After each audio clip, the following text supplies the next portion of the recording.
Good morning and welcome to Planet Doug Behind the Scenes. This is a behind the scenes video for Tuesday, May 21st, 2024. And I don't know if you recognize what's around me, but this is Ho Chi Minh City. I'm still here. And this behind the scenes video is going to be all about my second week here in Saigon. I shot one behind the scenes video about my flight here and my first week, all the things that I did. Now I've been here for about 2 weeks, and I just want to get caught up on some behind the scenes stories. And I'm taking the time to do this because I'm heading out to meet a friend for coffee. We're meeting up about maybe half an hour away from here, so I thought, hey, double duty. While I'm walking, I'll record a video at the same time. And so as I said, I'm going to talk about all the things I've done in the past week. The highlight, I think, well, there are so many highlights, but maybe the biggest event of the past week was going on a group tour for probably the first time in my life. I don't know, I can't remember ever doing it before, but it was a group tour, a single day trip to the Mekong River Delta. And this was a trip that was set up for me by a Planet Doug subscriber. Did all the logistics, signed me up for it, got everything organized, paid for it. All I had to do was get on the bus and go. And it was a surprising experience. That's all I'll say for now until I get to the story itself. But before I get into my stories, maybe I'll set the stage. As I said, I'm on my way to meet a friend for coffee, meeting him at his place, and then we're taking some kind of transportation from there to a nice coffee shop, hanging out for a little bit. And yeah, in general, what's been going on? I mean, in terms of my mood could not possibly get any better. I love it here, I really do. It's one of those experiences where you go somewhere and then you're here and then you think, man, why did I wait so long to come here? And in my case, one of the reasons I never came here, despite being so close in Kuala Lumpur, is that I've been to Vietnam before. I came here, as I've said often in my videos, decades ago. It was on one of my very first backpacking trips around Southeast Asia when I was but a babe. And I came here to Vietnam and had in retrospect, an extraordinary time. I've been looking at my photos from that trip and they really jump out at me now. You know how you don't often appreciate things at the time? That's true of most things in life. And for my trip to Vietnam, I mean, I guess at the time I really appreciated it. But now when I can contrast that era in Vietnam's history compared to the modern era, I feel so lucky that I had the chance to be here kind of before the economic boom, before the country modernized. And now that I'm here, much of my time on this trip is comparing and contrasting that experience, old, pre-modern Vietnam, with the modern Vietnam that I'm in right now. And I guess since I'd been to Vietnam before, when I thought about coming here, I thought, well, I should go to a new country. I've already been to Vietnam, why repeat the experience? And I was nervous about ruining my memories because I had such a wonderful time, such an interesting time on my first trip at a very interesting period in history. And I knew Vietnam had modernized. I knew it would be a different sort of country. And I wasn't sure that I wanted to mix up my memories of Vietnam with how it is today. And I felt the same about so many things. I was kind of lucky in my life, I guess. I had the chance to go to quite a number of places, famous places on the backpacker circuit, like Machu Picchu in Peru, Boracay in the Philippines, all kinds of places that have totally transformed since then. They were sort of raw and untouched. Even places like Borobudur in Indonesia. I've seen videos from Borobudur now, and I'm like, oh, I'm sure glad I went there decades ago when I saw it, when it was very casual. You could just sort of buy a ticket from a little booth for next to nothing and just go wandering around on your own. But in the modern era of hyper tourism, it's so organized that, yeah, it's a whole different experience. Machu Picchu is an extreme example of that. Trekking in Nepal, I went there and did that once and had an amazing experience. And I don't know that if I did that again today, it would be the same sort of experience, because now it is so organized. So that's why I hesitated coming to Vietnam. I didn't want to mess up my memories of my previous trip here. I'm at a big intersection, by the way, and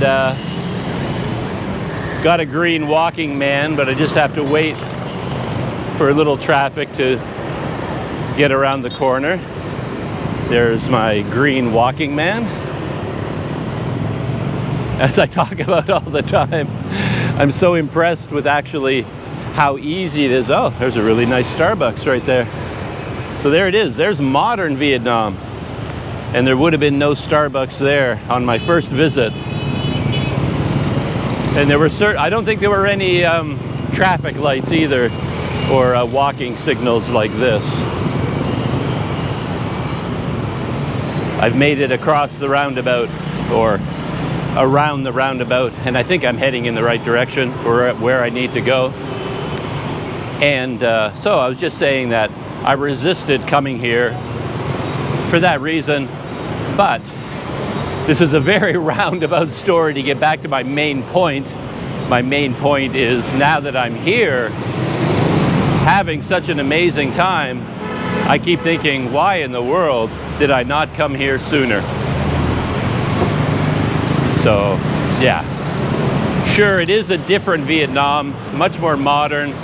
All motorcycles instead of bicycles. Lots of fancy hotels, fancy coffee shops. Good morning. I'm fine, thank you. Just going to have coffee with my friend. Where? Starbucks over here. Stop popping there. I know, different one. Yeah, but I'm walking to go there.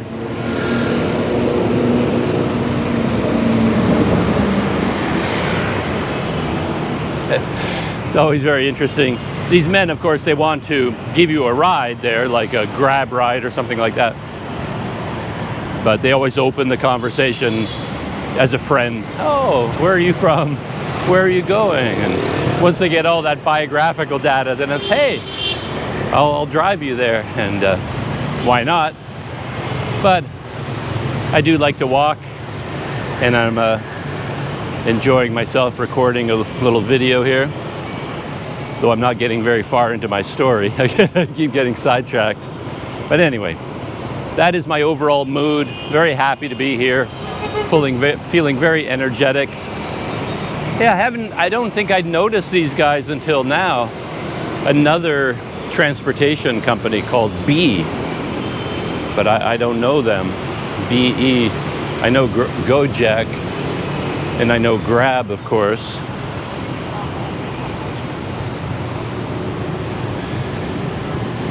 I was editing a video this morning from my first day in Vietnam, and at one point, and I was telling this story about how this older man was talking to me, and it seemed like all he wanted to do was talk to me and connect with someone from the outside world, from outside Vietnam, and practice his English, and then he rode away. And I said that reminded me of when I was in Vietnam before.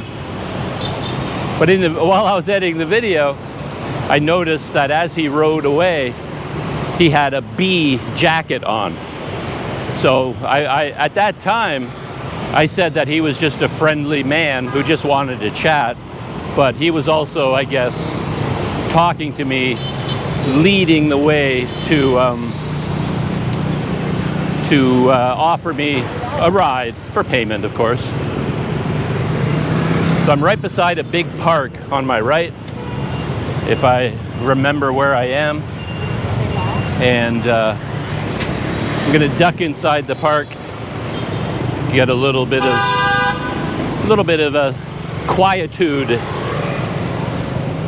At first, I thought I couldn't go into the park the first time I was here because all I saw was this and I saw this, but then I found, okay, you could go through here. I thought it was blocked, but they're just saying, caution, be careful. But here I am inside the park. I can lower the volume level of my voice. I don't have to shout anymore. Gorgeous park. I think so far out of all the parks I've gone through in Ho Chi Minh City, and I've seen a ton of them, all of them are really nice. But so far this one has made the best impression on me, and maybe it should be obvious why, just looking at it. And I love how rustic the cement blocks here are. The beauty of the trees, and I love how the trails go in a circular sort of pattern. You're not walking in straight lines as you navigate this park. You go in loops and you just wind your way through. I was here quite early the other morning, and it was just filled with people doing their early morning exercises, stretching, running, jogging, speed walking. There's a couple of joggers over there. But yeah, this would be such a pleasant place if you wanted to come somewhere to do your morning exercises.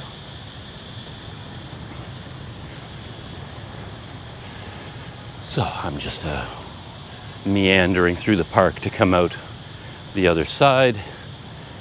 Yeah, actually, when I came through this park before, I never went through the center. It looks like there's some sort of a monument over there. I'll go look at the monument this time as I go by. And interestingly enough, one of the stories I'm going to tell is about spending the day with a friend of mine, Rod, here, a fellow Canadian, and we happened to go through another park, and they had all the exercise machines that you see everywhere. And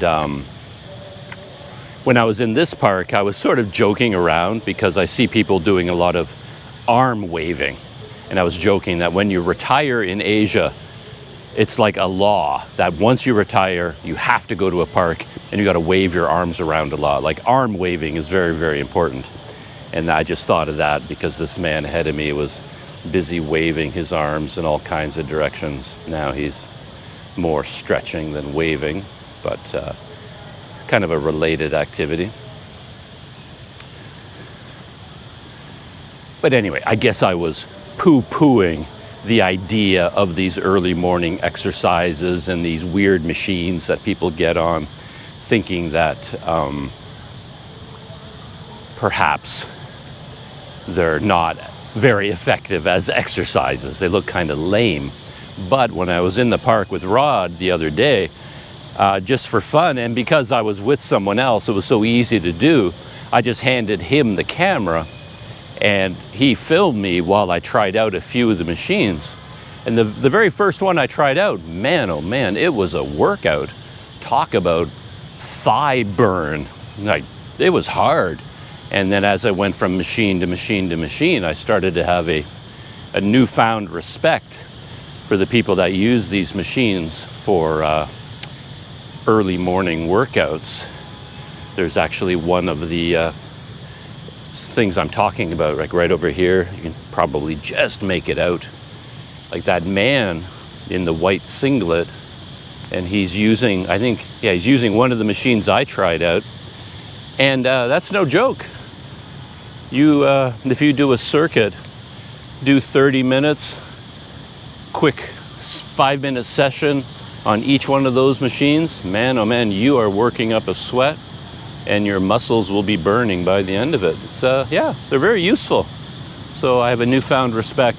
Though of course the machines have to be in good condition. and the ones here in Ho Chi Minh City, they are in good condition.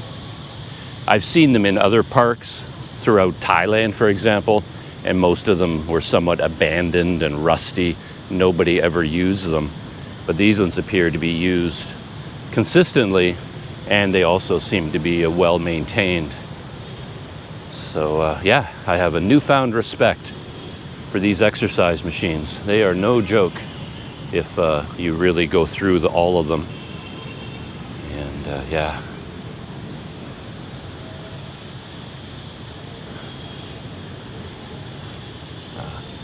Oh, I was going to go look at that monument, but then it looked like I had to walk across the grass to get to it. And I don't think you're actually supposed to walk on any of the grass here, which has always struck me as odd about parks like these. But you do see that in city parks quite often. They have all this beautiful green grass, but then there'll be a sign saying that you're not actually allowed to step onto the grass. It's a bit odd, but yeah, you're expected to stay on the pavement and look at the grass, things like that.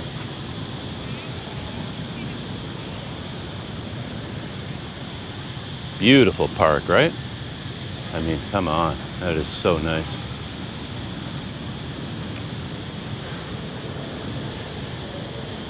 And I'm still sort of setting the stage for the life of Doug. And I talked about how I'm really enjoying myself here in Vietnam. I could settle down here in Ho Chi Minh City for 6 months without breaking a sweat and have something interesting and fun to do every single day. Wow, the trees, man, look at those trees. Incredible.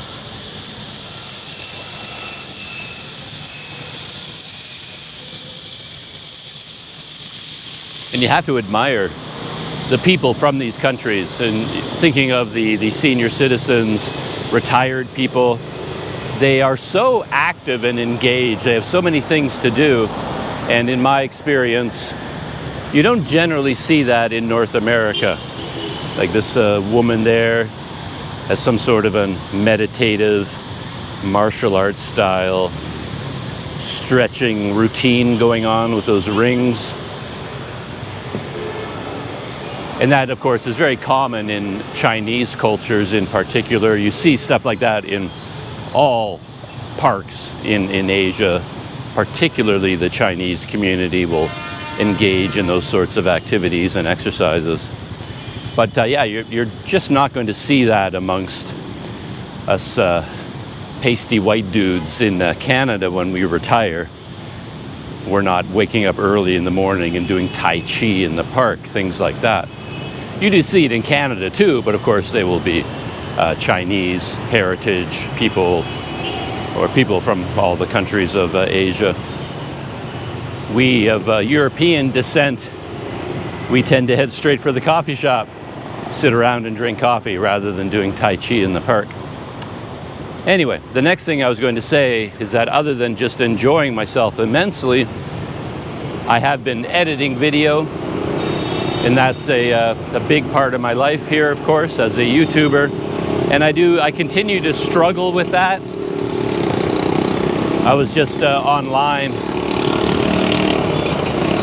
chatting with a friend this morning, fellow YouTuber Daryl from Wander Eats, and I was telling him my story from yesterday, and that story involved editing a video. And I woke up in the morning and I had this ambition, I had a plan. I was going to edit this video, export it, upload it all in one day. It was going to be just boom, work until it's done and get it done and don't be distracted. And then it's almost embarrassing to tell this story because the amount of work, the amount of hours I ended up going into that video, you'd think, as I've often said, you should be creating a masterpiece if at the end of it, of that much work, I presented you with Michelangelo's David or War and Peace or some classic travel documentary that encapsulates culture and life in Vietnam. Well, okay, then you can stand proud of your work. But you know, I started work at 6 in the morning. I woke up early, by 6, my laptop was fired up. I was drinking coffee. I started editing, and I worked the entire day until 10 at night. And at 10 at night, all I did was turn off the laptop and lie down. I had no breakfast. I had no lunch. I didn't really have any dinner. I ran outside at one point, grabbed a banh mi sandwich, brought it back into my room. It was gone for maybe 15 minutes at most. And then I just got back on the computer and ate my sandwich while I was editing the video. So from 6 in the morning, essentially till 10 at night, straight, non-stop.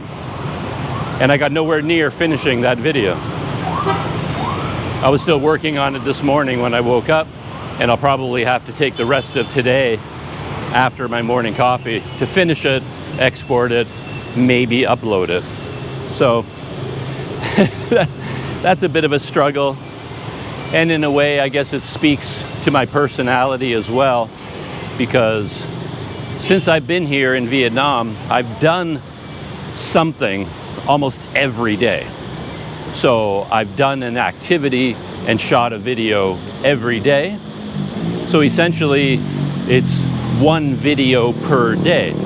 And I do enjoy museums. I like to start with museums. So in my time here, my last behind the scenes video, I talked about a lot of them. I went to the Fine Arts Museum, the History Museum, the Independence Palace, the War Remnants Museum, and I've been to many more since then. And every museum visit is a separate video. And every one of those videos will take 2 days to edit and upload. And then I start to feel a little bit weird about that, because they're not worth that much work.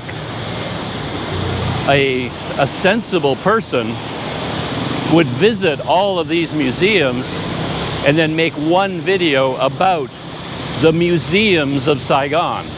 And then you have 5 minutes about every museum. So you go to 7 museums and you have a 35-minute video, 5 minutes dedicated to each museum. That's what a sensible person would do.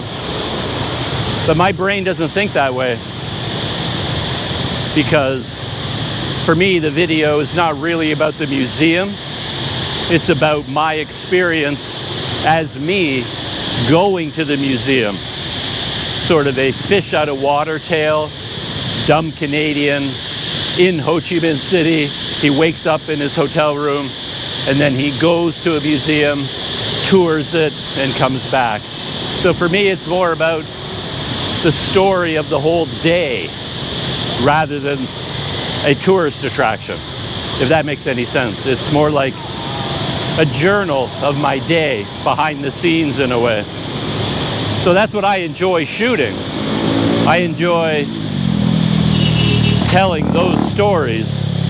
I could make the 35-minute video about all the museums, but I don't know, I wouldn't enjoy the process of making that video. Like, what are you going to do? You go to the museum, you're not filming anything, and then you just stand there at the museum and shoot 5 minutes at that museum. Like, oh, here's the museum, here's the address, here's the hours, it's about the history of Vietnam. Oh, look how cool it is. Boom, done. Next museum, next museum, next museum. Hit all 7 of them. I mean, you could do it. It'd probably be a better video, more informative video, but that story doesn't appeal to me. I prefer to tell the whole story. So I end up with one video per day. And what is going on here? Oh, okay. I keep being surprised by places because they're so big. I've been to this place.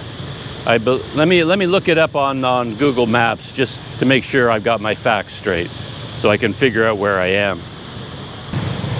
Yes, I was right. So this is the Independence Palace, and this is one of the places I've been to. I can't remember if I don't think I've talked about it yet. So going here to the Independence Palace is one of the stories I want to tell today.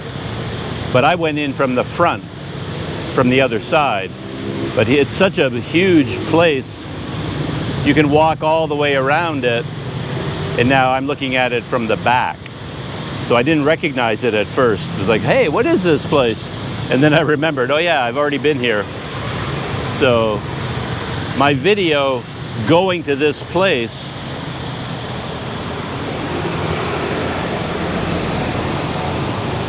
will be a completely separate video, probably an hour-long Planet Doug extravaganza about the Independence Palace. And the next video will be an hour-long extravaganza about another museum or another activity, something like that. But it's what comes naturally to me. And I might have to end my recording right here. I'm getting close to meeting up with my friend. I haven't even started telling my stories yet. This is all just a preamble. But yeah, one last thing, just talking about YouTube video editing and experiences in general and my thought process. Daryl from Wander Eats, he sent me a video this morning, a link to a video. Very interesting. I've only watched part of it so far, and I don't have any of the details right now, but I'll put the information down below.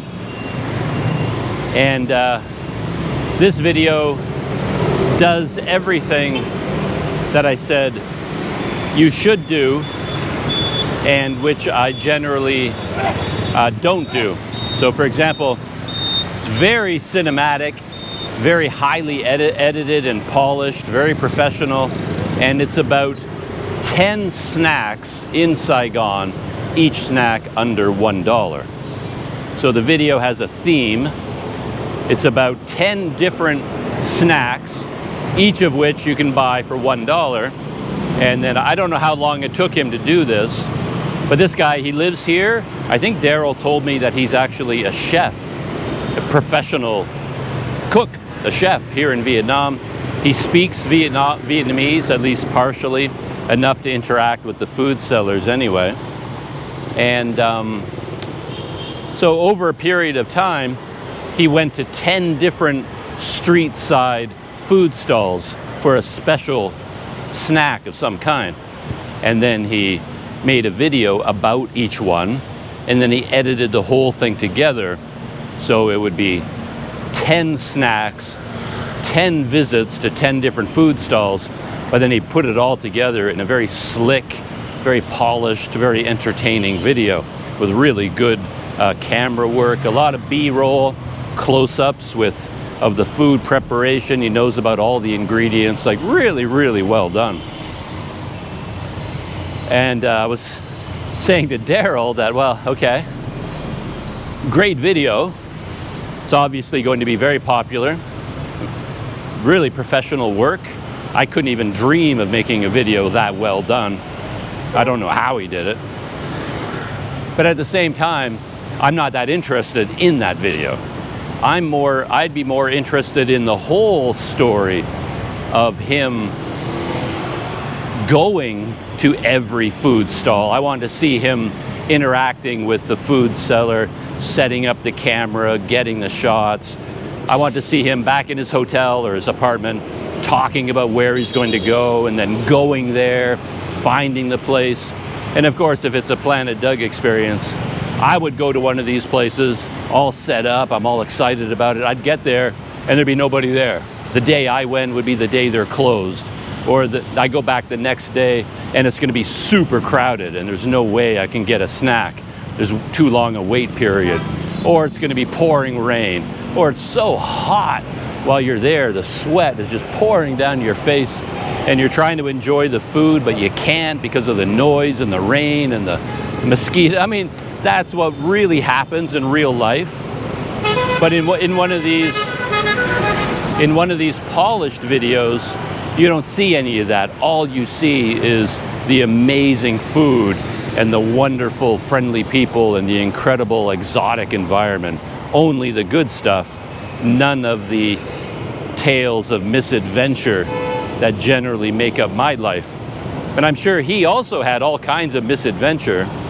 Not as much as me, of course. I'm the king of that.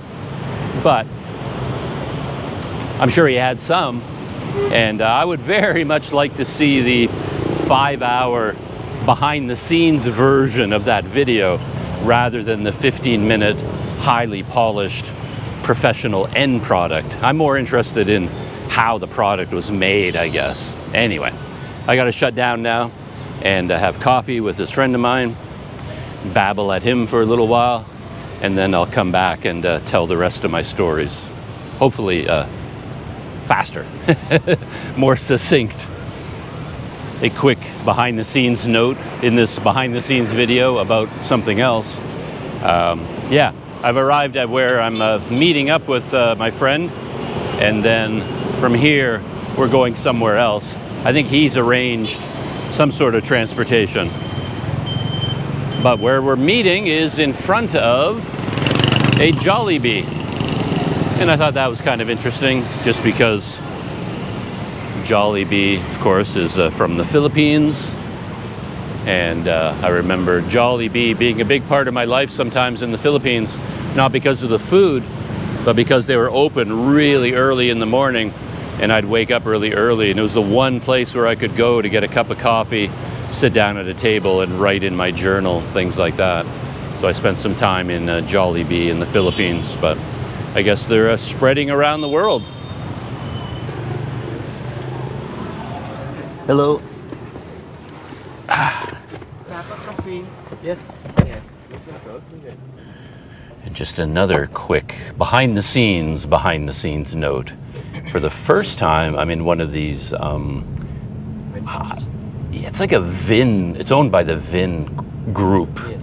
quite a large corporation. But these are all. It's a new kind of car and motorcycle service, all electric, and you recognize them because they're sort of turquoise color on the outside.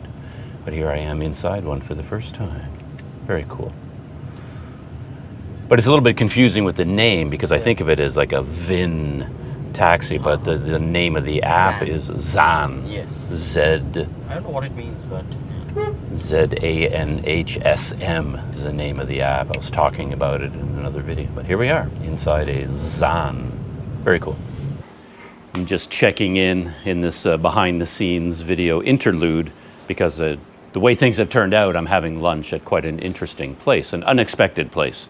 So I thought I should at least record a little bit of it on video. As I mentioned, I was meeting a friend for coffee, and yeah, we were hanging out there for what, 2 hours, maybe? Yeah. 2.5, quite a long time. A lot of things to talk about, but I didn't have a camera running throughout that, of course. But now we're having lunch, and we're at a place called the Okkio Shack. Show you the outside of it. It'll make more sense if I show you where we are, give you the context. It was actually just a short walk away from the coffee shop, and just down this little alley, there's this place here, the ABC Boutique. Little place here, Fuji Kitchen. And this is not where I'm having lunch, but this is right beside it. And I'm told that these are what they call cloud. It's like a cloud place where they don't have dine-in seating as a rule. It's all for delivery. So this place is all for delivery. And this is where I'm having lunch, called the Okkio Shack. Tuesday to Friday, 11 to 9, Saturday, Sunday.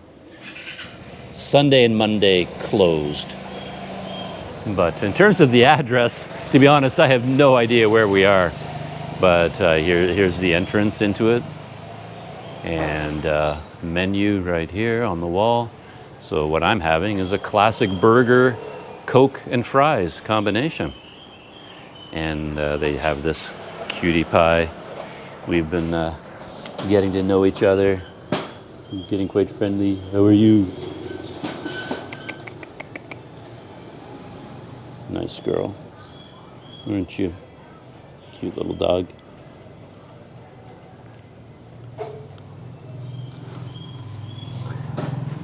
Anyway, this is where I'm having lunch, and the burger isn't here yet. And they happen to have just one plastic table with plastic stools on the inside, just one place for 2 people to sit. And when we showed up, it just happened to be free. So we're actually dining in which is kind of cool. But yeah, they could, if they had the customers, they could probably set up more tables inside there. They have a nice green canopy. But when the burger shows up, I'll capture a little bit of video of that, and then that will be it for this little experience. But yeah, very cool. Oh, there's a hostel here. Look at that. I don't know how to pronounce that, but there's even a little hostel here in this alleyway. So I can look that up on Google Maps, figure out where I am. Burgers and fries have arrived, and there it is. I guess I don't have a very big story to tell about it. There's the burger. Sounds like they started off with the crispy chicken. Yes. That was their specialty and was very, very popular. And then they expanded to the burger. And then here are some of the fries with sort of an onion garlic sort of a sauce there. And we were just chatting with the owner, manager, chef. He's sort of a do-it-all himself kind of guy about the business. And I guess they hoping to expand into an established restaurant somewhere. But right now they're just operating out of this smaller place and a lot of home deliveries and getting all the systems worked out, get everything up and running, and then can expand to a brick and mortar restaurant at some point. But anyway, there's the burger. I guess I'll bite into it and I'll tell you that I love it, because I'm sure I will. So what did I end up getting? I got meat and cheese. Meat and cheese. Yeah, so I basically got a cheeseburger is what I got. I was a little bit thrown by the language. I was looking at the menu going, meat and cheese. What is meat exactly? I wasn't quite sure what that meant. But it's basically a cheeseburger, a beef cheeseburger. And then I'm also going to get a crispy chicken burger as well. That's their specialty, apparently. Let's bite into this. How's it like?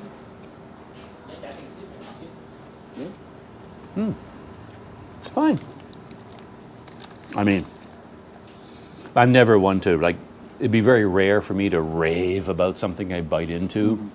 If I'm having a burger, if it's a good tasting, like it tastes like a burger, I'm happy. So yeah, it's perfectly fine. I wasn't aware of it, but it turns out there's a McDonald's in District 1, just up the street from my hotel.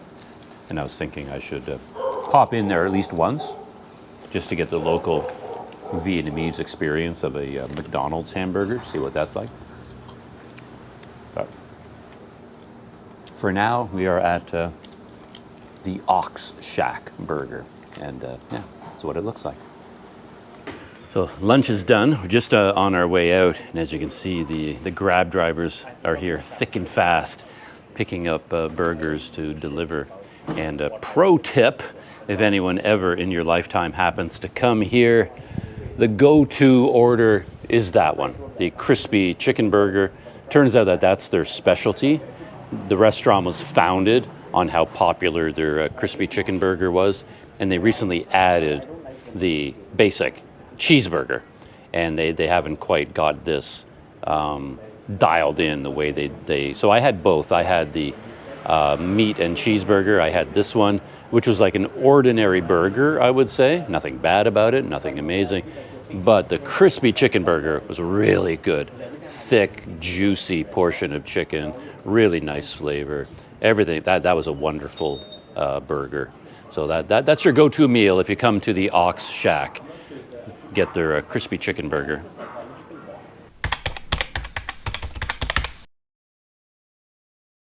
Welcome back to an ongoing Planet Doug behind the scenes. Just 1 second. Okay, good. Yeah. So as you can see, this behind the scenes is starting with a Grab ride, because I'm meeting up with a friend for morning coffee. We're heading to what looks like a very special cafe called Okkio Cafe. It looks very elegant, very fancy schmancy. So that should be interesting. And normally, well, not normally, but most of the time I would set off on foot and I would walk there just to look around, explore new neighborhoods. But yesterday, I went on a day trip to the Kuchi tunnels, and I went into all the tunnels, crouched over, and by the end of the day, I was even struggling to get up and down stairs. It wore my legs out to that extent. Like, talk about burning thigh muscles. I wasn't used to being crouched over and waddling along like that, so I need to give my legs a break. I can barely walk this morning. So here I am on the Grab. And what I'm intending to do is tell the stories of the last week here in Saigon, all the activities I've gone on. I'm going to be making a Planet Doug video pretty much about every day, because every day I went somewhere and did something interesting. But I have so much video to work through, I just haven't had time to record sort of behind the scenes versions of those events.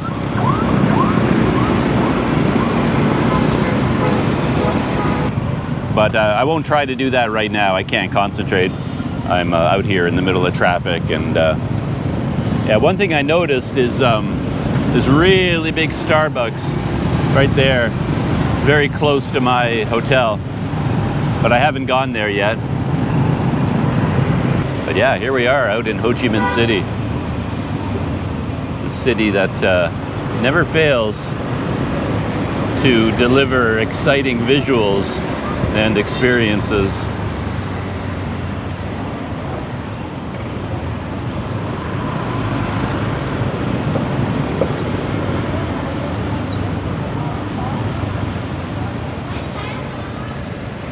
Yeah, you just you don't even have to edit any video. You just point your GoPro off to the side and let Ho Chi Minh City flow by. There's an interesting building on the corner there, but it looks like it's all shut down. Everything is for rent, just covered in signs. And something I've been thinking about a lot lately, and I'm wondering whether there's even a story there, is that the one thing that sort of doesn't ruin the city, but it seems to be an issue in Ho Chi Minh City. And I'm talking about what you see right there, graffiti. See all the graffiti here? It's all over the city like that. And I'm wondering whether this is a known problem that the authorities are trying to deal with.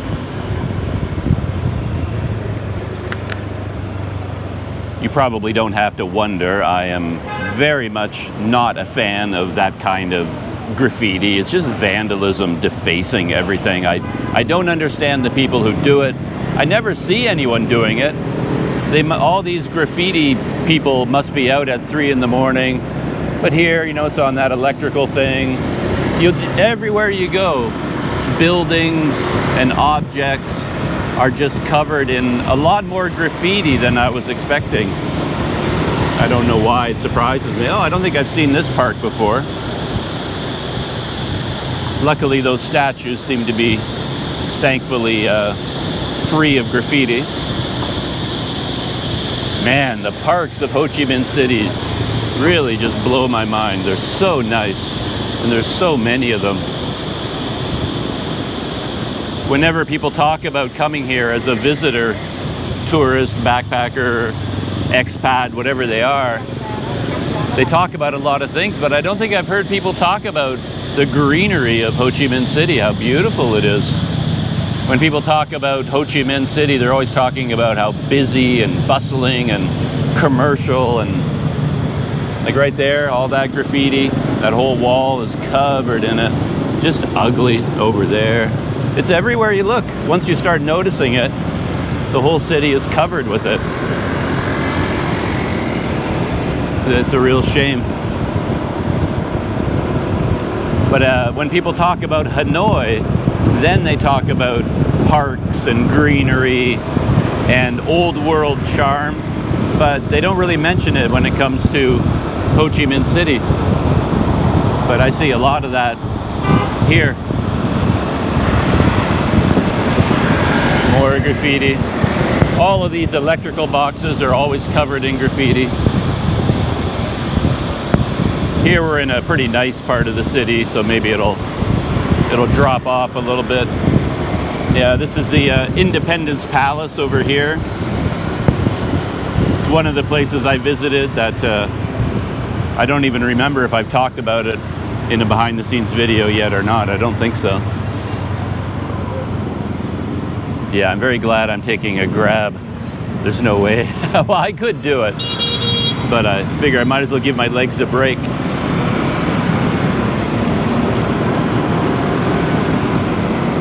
More graffiti on those electrical boxes.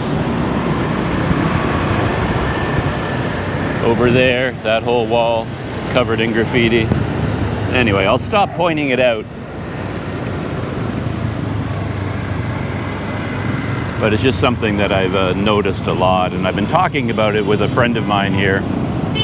We both share an antipathy for graffiti. Look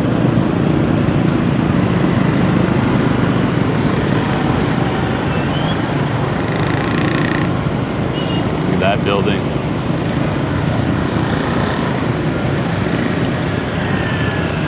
Looks like it's being built, almost done.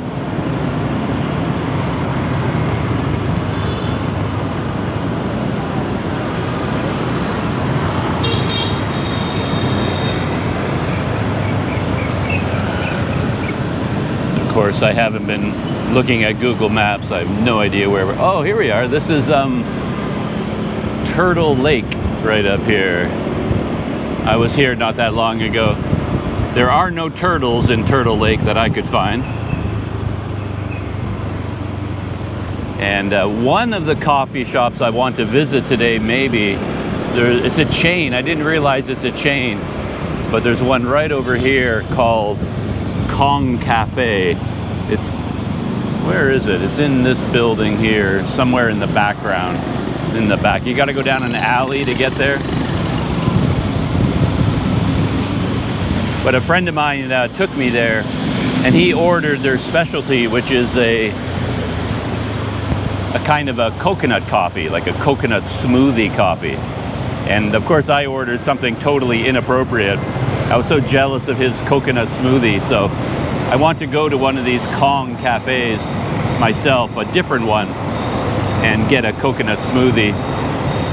And right beside the coconut cafe that I'm thinking of, there's a coffee shop called Lin. I think it's been around since 1975, according to the sign. That doesn't seem very old to me, 1975, but that's like 50 years ago. And it looks like a really, has a lot of character. Very interesting place to hang out. So I may drop by those two places after I leave from Okkio. Ah, here it is. Okkio. Whoa, Okkio.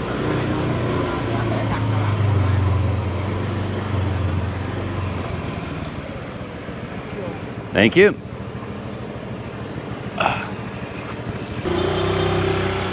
So we've arrived. There's Tom, my driver. So this is the place here? Yes. Here it is, Okkio. I'm gonna back up just for a second, get a shot. There's a lot of motorcycles going up and down here. Ah, look at that. Garden area. Yeah, garden area. And it's got a second floor there, open air, balcony. And yeah, garden area here. It's a heritage property. Yeah, it looks like it. This way, no? Yeah. So, I have a camera assistant, whatever you want to call them. So, yeah, heritage building, you were saying? Yes, it is. Like, They had, so it used to be I think it used to be a residence. a residence? Yes. Makes sense. They leased it off and now they've converted it. And this cafe is run by, I think, a Vietnamese-Japanese group. Or French-Japanese, French-Vietnamese. Ah. Yeah, there's the upstairs. So it's table service. What's that? Table service. Oh, okay. Sit and order food. Ah, okay. Hello. Choose your seat first and we will take your order. All right, that's great. Thank you. You want to check upstairs? Yeah, take a look. We'll go upstairs, that's fine. What do you've been here before? Yeah, I've been here many times. I usually sit downstairs. Okay. So what's your preference for right now? Let's sit it. I love- Upstairs is, maybe upstairs is also fine. It's less crowded. Yeah, for now, maybe. Ooh.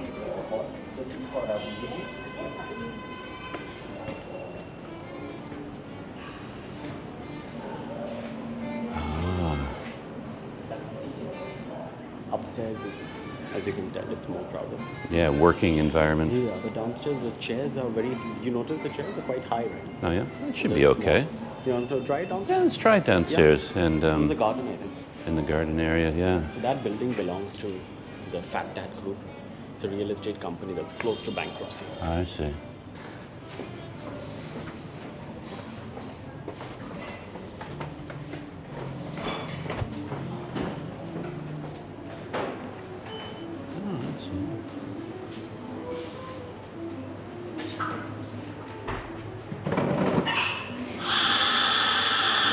Yeah, here or there, I guess. Here. So we looked upstairs, looked really comfortable up there, but there did seem to be a lot of people working up there. It looked like almost like an office environment. So we ended up down here on the main floor. So apparently they roast all their own coffee beans. So back there is a coffee bean roasting area, small batch craft roasting, established 2018. But I'm sure the building itself is much older than 2018. I guess you can take it home if you want. Okkio.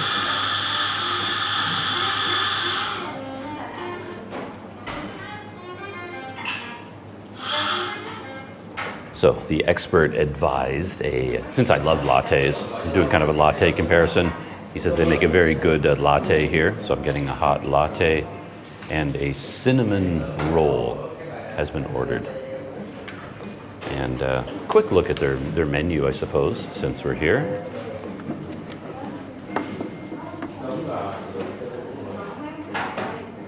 Okkio. So, yeah, okay, they have combos here for breakfast, croissant, things like that.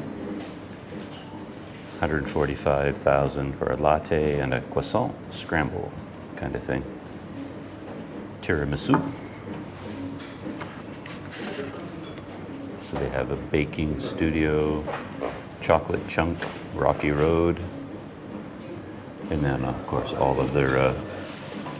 It looks like they have an online menu. So yeah, scan that QR code and you can see their menu. And then all your basic styles of coffee, Vietnamese, Java, and then cold press juice. Very trendy, I think. Everybody's talking about cold press this, cold press that. I have no idea what it is, but everybody likes it. And ooh, look at that, Japanese cheesecake. So yeah. That's the vibe here. This is where you come if you want tiramisu, Japanese cheesecake. And there's the coffee bar over there. The masters at work, the baristas.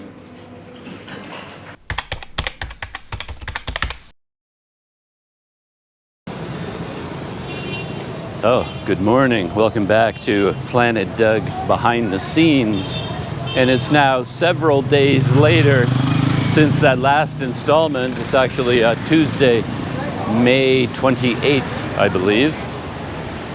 And on the previous couple of installments, my plan was to record behind the scenes stories as I was going to meet a friend of mine for coffee, going there and then coming back.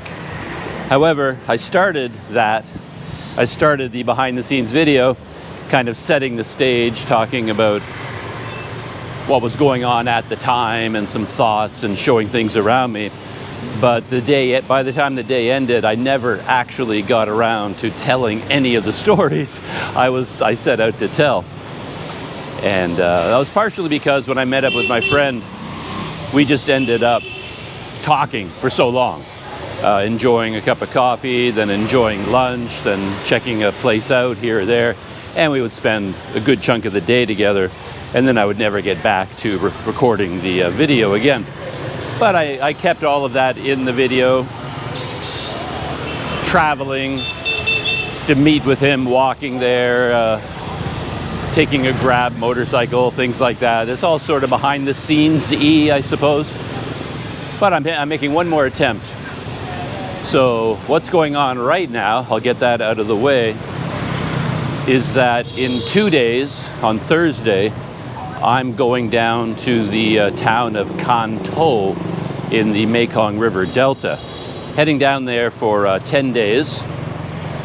Cần Thơ, Cần Thơ, Cần Thơ.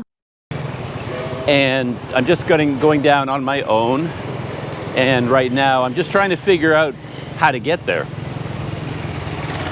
And what I want to do is just take a local bus like an ordinary person would here. I think there's so many travel agencies here.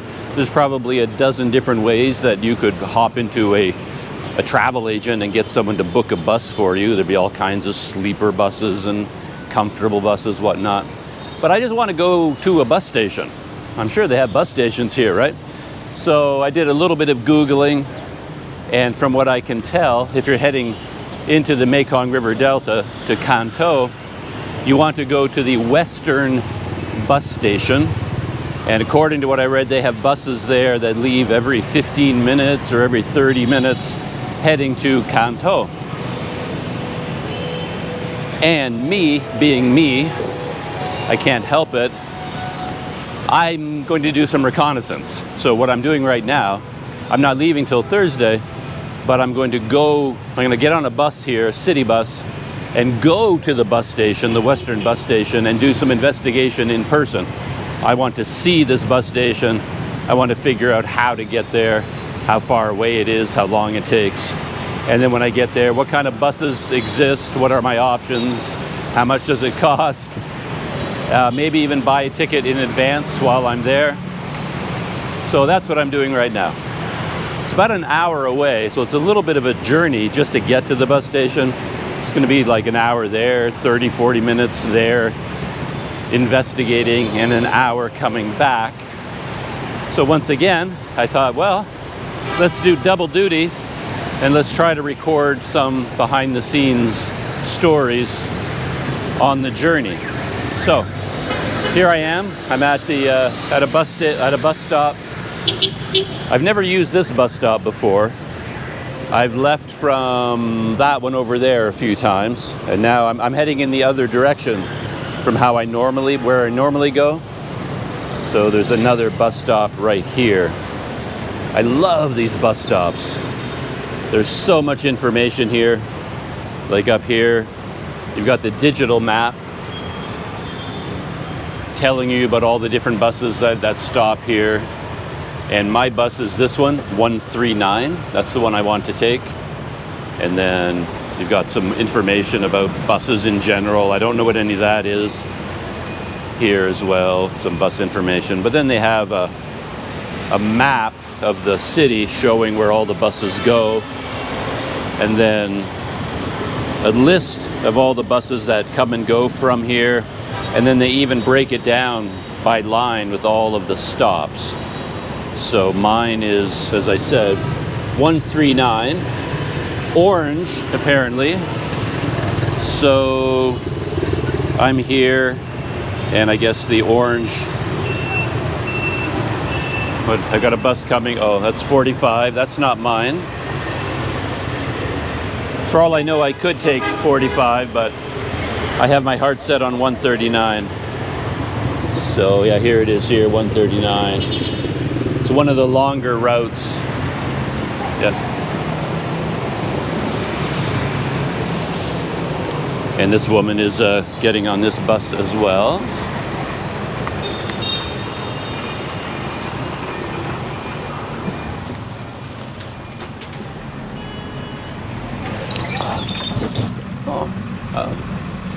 this one's different. Usually there's like a bus assistant, and this one doesn't have a bus assistant, so you have to put money into the box yourself. So I'll do that right now.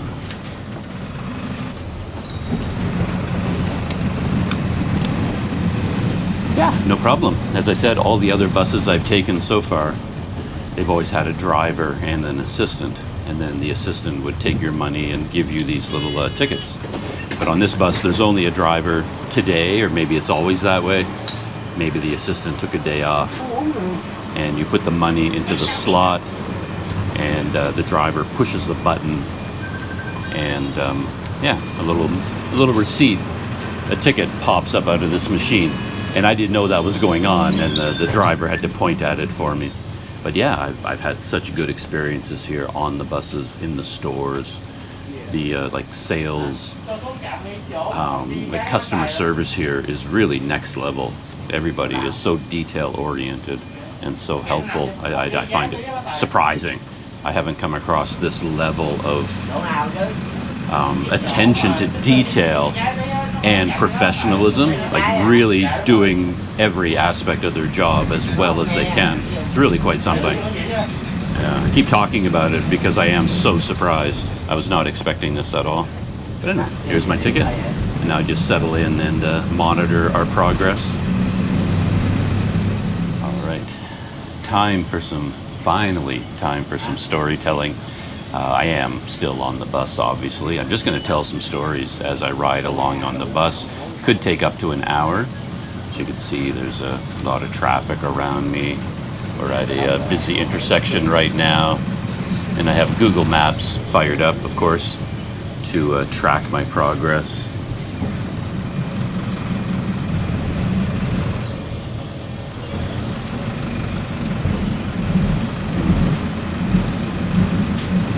It might end up being a busy couple of days because preparing for the trip to Kanto, I always end up with more things to do than I realize. I want to figure out how the buses work. I also probably have to get a new SIM card because apparently SIM cards in Vietnam only last 30 days. That's all you can get. Or maybe I misunderstood the situation.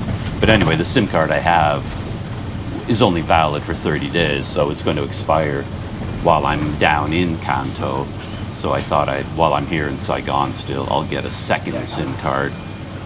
Make sure I have an active SIM card before I head down there. I need to track down some sort of a secure and reliable and safe ATM to withdraw some money for the trip down to Kanto. I see a lot of foreigners down in the District 1 area where I am, and they just walk straight up to ATMs right in the middle of surrounded by bars, crazy music, things going on, and they'll just see any ATM on the street, no matter how old or broken down or suspect it looks, and they just pop their cards in there, take out money, and walk away. I can't be that casual because, yeah, my life is not that organized these days from a financial point of view. So I only have one card. I have one debit card for one bank account. And if I go to a machine and I end up losing the card, or something goes wrong, or it gets blocked or stolen or skimmed or whatever, I'm in deep trouble. So I'd like to track down a reliable international bank and do my transactions there. I'll probably do that tomorrow. And yeah, so SIM card, getting money, and I have to do laundry. I went to the Kuchi tunnels, and I ended up crawling on my hands and knees through the tunnels while wearing long pants, and my long pants just got covered in dirt and mud. And then all of my regular shirts have been soaked in sweat day after day. I wear it all day, it gets soaked in sweat, and so it's probably time to do laundry. So I got a lot to do before I get on the bus to Kanto. But going back in time, the first story I guess I'll tell, because as I said, I've pretty much done something where I shot video every day that I've been here. So yeah, I don't know when I'll ever find the time to edit all that video, but I'm shooting a lot of video. So I'm going all the way back to May the 12th. And on May the 12th, I met up with my Canadian friend here, Rod. You might remember I met Rod on my very first day, and he brought me to a really nice restaurant that served food from the central Vietnam district. And then he took me on a local Vinhomes shuttle bus on a tour all over Saigon. Really, really interesting day. And we had coffee at the side of the street. And yeah, great day. And so I met up with Rod again on May 12th. He invited me out. He wanted to show me a few places. So what we ended up doing was meeting at the Saigon post office. And the post office is a very standard place for every visitor to check out. It's a heritage building. It's still an active post office as far as I can tell. Though, of course, a lot of people in the modern days, they don't mail letters anymore. It's not a common thing. But this post office, which is 100 years old or something like that, I don't have all the facts in my head from these trips. So you'll have to forgive me if I'm a little bit vague about the details. But the post office is, an old French colonial building, gorgeous building, really beautiful. And it's a very popular stopover for all tourists who visit Saigon. So when we went there, I think it was on a Sunday that we were there, really busy. So many tour groups there, backpackers, tourists, so many people there looking at the post office. And it's a very popular spot for group photography. So like wedding photography, I think, takes place there. And graduating classes. I think there was a class there when we were there, graduating from college or from high school, and all the students were there in their gowns with their caps, getting their diplomas, and then taking photos in front of that building because it is such a beautiful location. And Rod and I went inside, walked around, really beautiful on the inside. And I think what you're supposed to do there as a visitor is actually buy a postcard, because they have shops inside. And you can buy postcards, fill them out, address them to all your friends and family as souvenirs. And then you can go up to one of the counters and mail them in snail mail, actual physical mail. And you can send souvenirs from Saigon, from the Saigon post office. Though I didn't do that. I just had my camera running. We walked through the place. I have so many people that I'm chatting with online, corresponding with via email, of course comments through the YouTube system, all sorts of different ways I'm communicating. I hardly needed to add filling out a whole bunch of postcards to friends and family, right? So I did not do that. But I enjoyed the experience very much, just seeing the place. And even the walk to get there was very, very beautiful. A lot of the scenic areas, parks that I walked through. There's always something here in Saigon to check out. I feel kind of bad that in a way, I'm recording a video like this rather than looking out the window, but maybe I can just sort of glance out that way from time to time. Looks like we're passing through a jewelry district right now. A lot of jewelry shops. But yeah, there's just so many things to see. Right beside the post office is the historic Saigon Notre Dame Cathedral. And we didn't go inside. To be honest, I don't even know if it was possible to go inside because the entire cathedral was covered in scaffolding and tarps. And apparently this has been going on for a long time. So it's been renovated. It's been under renovations for a very long time.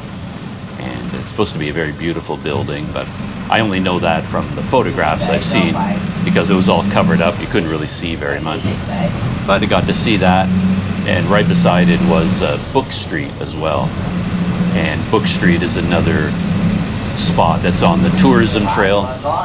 It's not a organic, natural bookseller alley anymore, I'm guessing, but my guess is that years ago, decades ago, century ago, I don't know, it really was an alley where local booksellers just happened to set up shop. But of course, books are not as popular now as they used to be. But it's still called Book Street, and now all of the bookstores in there are sort of a tourist attraction. No English books that I saw, but if there were English books, it'd be very few. Mainly books in Vietnamese.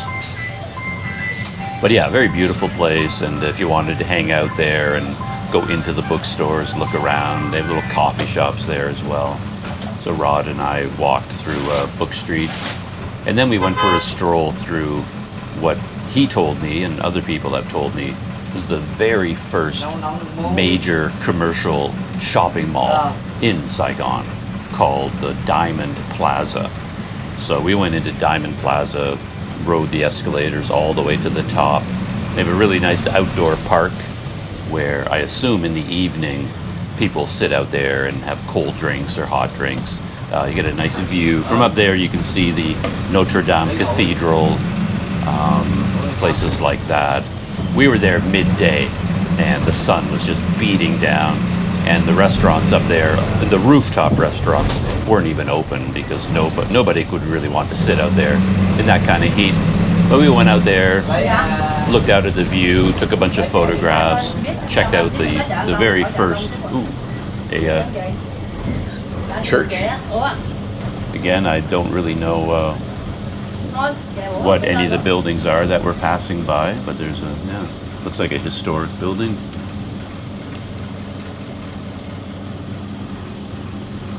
So we went through Diamond Plaza, and then we kept walking.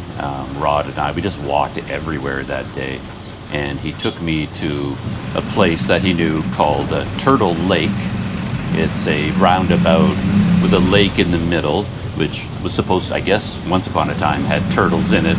I didn't see any turtles this time, but yeah, very nice spot. Little park in the middle of a roundabout, and we also went to a coffee shop there, and this was a bit of a learning experience. Rod was telling me about this coffee shop that he wanted to show me. Very traditional in a way, very interesting in terms of its decor. And at the time, I thought there was only one of them. I thought this was like a boutique coffee shop that had developed its own style. But it is, I guess it started that way, but then it was very successful, and they opened up a few more outlets. So since then, all around Saigon, not all around, but in a few places, I've seen the same coffee shop, and it's called the Okkio Cafe. And me, being such a dummy, and I'm paying attention to so many things, and I'm paying attention to filming, I'm not, when I'm shooting video like this, I'm not nearly as quick on the uptake as I normally am. So it took me a long time to figure this out. But we were in Okkio Cafe, and I'm chatting with Rod, and he eventually has to point it out to me. He said to me, like, do you notice anything about the way people are dressed? And I like the baristas, the people, you know, the servers at this coffee shop.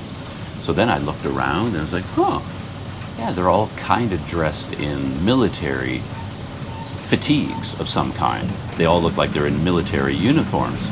And then he starts pointing out other things around the room, little items on the shelves, and the color scheme, and it was all kind of camouflage green and army netting and military things all over the place. And finally, even then I didn't get to it on my own. Rod had to finally lead me right to the point, and he says, well, what is the name of this place? And I was like, well, Okkio Cafe. And he's like, and is your brain ever going to make the connection? And I finally made the connection. Well, I think he had to point it out to me. Viet Cong, Okkio Cafe. So in fact, this coffee shop was a military-themed cafe based on the Viet Cong that the Americans were fighting during the Vietnam War. And when he finally pointed that out to me, I was like, such a dummy, such a dummy. Finally, it all became clear to me. And again, I didn't know this at the time. I've since figured it out that their specialty is a type of coconut coffee. and we were looking at the menu and deciding what to get. And Rod, he ordered their coconut coffee smoothie. And I think later on I figured out that that's what he was thinking I should order, because that is what they're known for. But I guess I had my eye on something else, and I wanted to get something different. I wasn't, at the time, I thought, I always get coffee.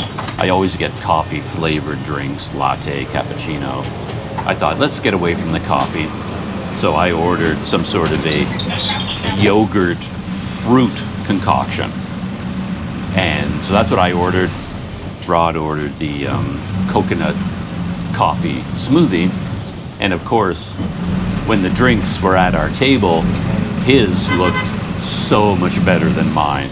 I was like, once again, it's my superpower. I always order the worst thing on the menu.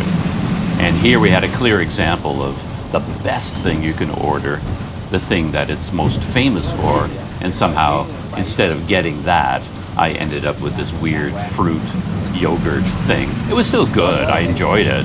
Now, what can go wrong? A big glass of diced fruit with yogurt. So, yeah, it was fine. And then about halfway through our drinks, though, Rod said, "Hey, do you want to try a bit of this coconut smoothie?" So I took my straw and took a sip of his coconut smoothie, and I was like, so good. That's what I should have ordered. It's like, okay, it all became clear to me now. And ever since then, I've been noticing Kong cafes around the city.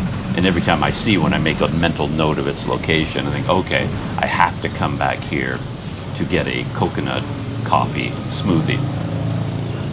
Though I must say, I didn't taste any coffee. It really did taste like coconut. But maybe there was a subtle coffee flavor. And several days now, I've assumed I made plans to go to one of these places, but then the way the day developed, I just ran out of time. I was doing something else, or it'd be pouring rain, or it'd be brutally hot, or the timing just wasn't right. There's actually a Kong Cafe, a really nice one, just around the corner from my hotel. And it's also right beside another really interesting coffee shop called Lin. And I've had it in my mind for a long time to take a morning or an afternoon and just go cafe hopping and do this, in fact. Just go to Lin coffee shop, tell some behind the scenes stories, and then go next door to Kong Cafe and get a coconut smoothie and continue to tell stories. But I haven't, I've never gotten around to it. Yeah, I've just been so busy. There's an interesting local site. Got a man over there selling sugarcane, but rather than sugarcane juice, he's chopping it up into little sections and then selling them in a bag. I'm not positive, but I think this route that this bus is following is going to take me through Kowloon, the Chinatown area. And I'll be talking about that in a minute as well, or more than a minute. Next on that day's agenda, Rod took me to a restaurant that he knew, a really beautiful place, Vietnamese food, and we had the most amazing lunch, and had a couple of cold cans of beer as well over lunch. That was so nice. Right now I can't remember the name of the restaurant. It was a nice place, not my usual sit down at the side of the road sort of food stall, but a nice restaurant with amazing service. The presentation of the food was extraordinary. I'm trying to remember if there was anything very special, like a local delicacy that we ordered, but right now I can't quite remember. I don't think I didn't even take any pictures of our meal, unfortunately. I took video of it, but I didn't take any photographs. Going around him. Roundabout. We're getting pretty close to the bus station, in fact. Yeah, these bus rides always go by much faster than I expect them to. Feels like it's going to be a long, long journey, but we're usually at our destination before I have a chance to gather my thoughts. It's usually because I'm so busy, even when I'm on the bus. Time goes by very quickly. Yeah, we had a really nice lunch there, a lot of food, and I kept Rod there for a very long time because when we were ordering from the menu, just sort of looked at a few things and oh, let's try some of this and this and this, and then it turned out to be quite a lot of food, and I just kept eating, and I'm a very, very slow eater, so you put a lot of food on the table in front of me, I will tend to eat all of it because I'm fueling up, because I don't eat that often. I'll have this meal and I may not eat again until 36 hours later. I'm like a camel that way when it comes to food and water. So if someone puts a big banquet in front of me, well, I'm filling the gas tank, fueling up for the days to come. Oh, yeah, this has actually been quite a surprise to me, the number of churches that I'm seeing in Saigon. Yeah, I don't know why that would surprise me, but yeah. So yeah, had a fabulous meal. And then Rod and I went our separate ways a short time after that. But as I was walking back to my hotel, I walked the entire day. Rod walked with me as well. We both were troopers that day and just kept walking and walking. By the end of the day, it was about 13, according to a tracker app that I use, it was 13.5 kilometers total of walking. And that may not seem like a huge distance, but in that heat, in that humidity, wow, I mean, that was a long ways to walk, but I enjoyed it every step. But on the way back to my hotel, I happened to pass by a building. I was looking at it going, whoa, what is that? It was a historic, beautiful looking building. There are all these people on the steps doing photography, wedding pictures, all kinds of ceremonial sort of photography on the steps because the building was such a beautiful backdrop. Yeah. And it turned out it was the Saigon Opera House. So there you go, bit of culture, the Opera House. And it was right beside the second major walking street. So there's the walking street near my hotel, and that's kind of the rock and roll walking street where you go for drinking and loud music and having fun. And then there's this other walking street. I've talked about it in a couple of videos. It used to be a canal. It was a wide canal. There were many, many canals here in Saigon. But when the French took over, they eventually concluded that the canals were a health hazard. They filled with garbage and they were a little bit stagnant, and there was worry that the canals would spread cholera and other diseases. So there was a push coming from the French to fill in the canals. And this canal near the Opera House, quite a large, wide one, was completely filled in. And the French turned it into a wide boulevard, and it eventually became the walking street that it is today. And again, I keep intending to go there at night because that's when it becomes very active. A lot of food sellers, drink sellers, people selling toys for children, people hanging out with their friends, taking a lot of pictures, things like that. At night it comes to life. There'd be probably musicians playing, buskers, but I haven't, street side barber, I haven't made it there at night.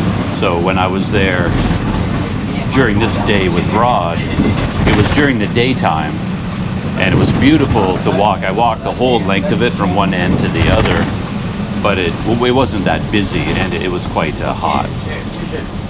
Anyway, I have to interrupt this story. I have to stop pretty quickly. But anyway, after that, I walked back to my hotel. And the only other really interesting thing that happened is when I was on the walking street, I noticed everybody looking up. All the people around me, everybody was staring at the sky, and everybody was taking pictures.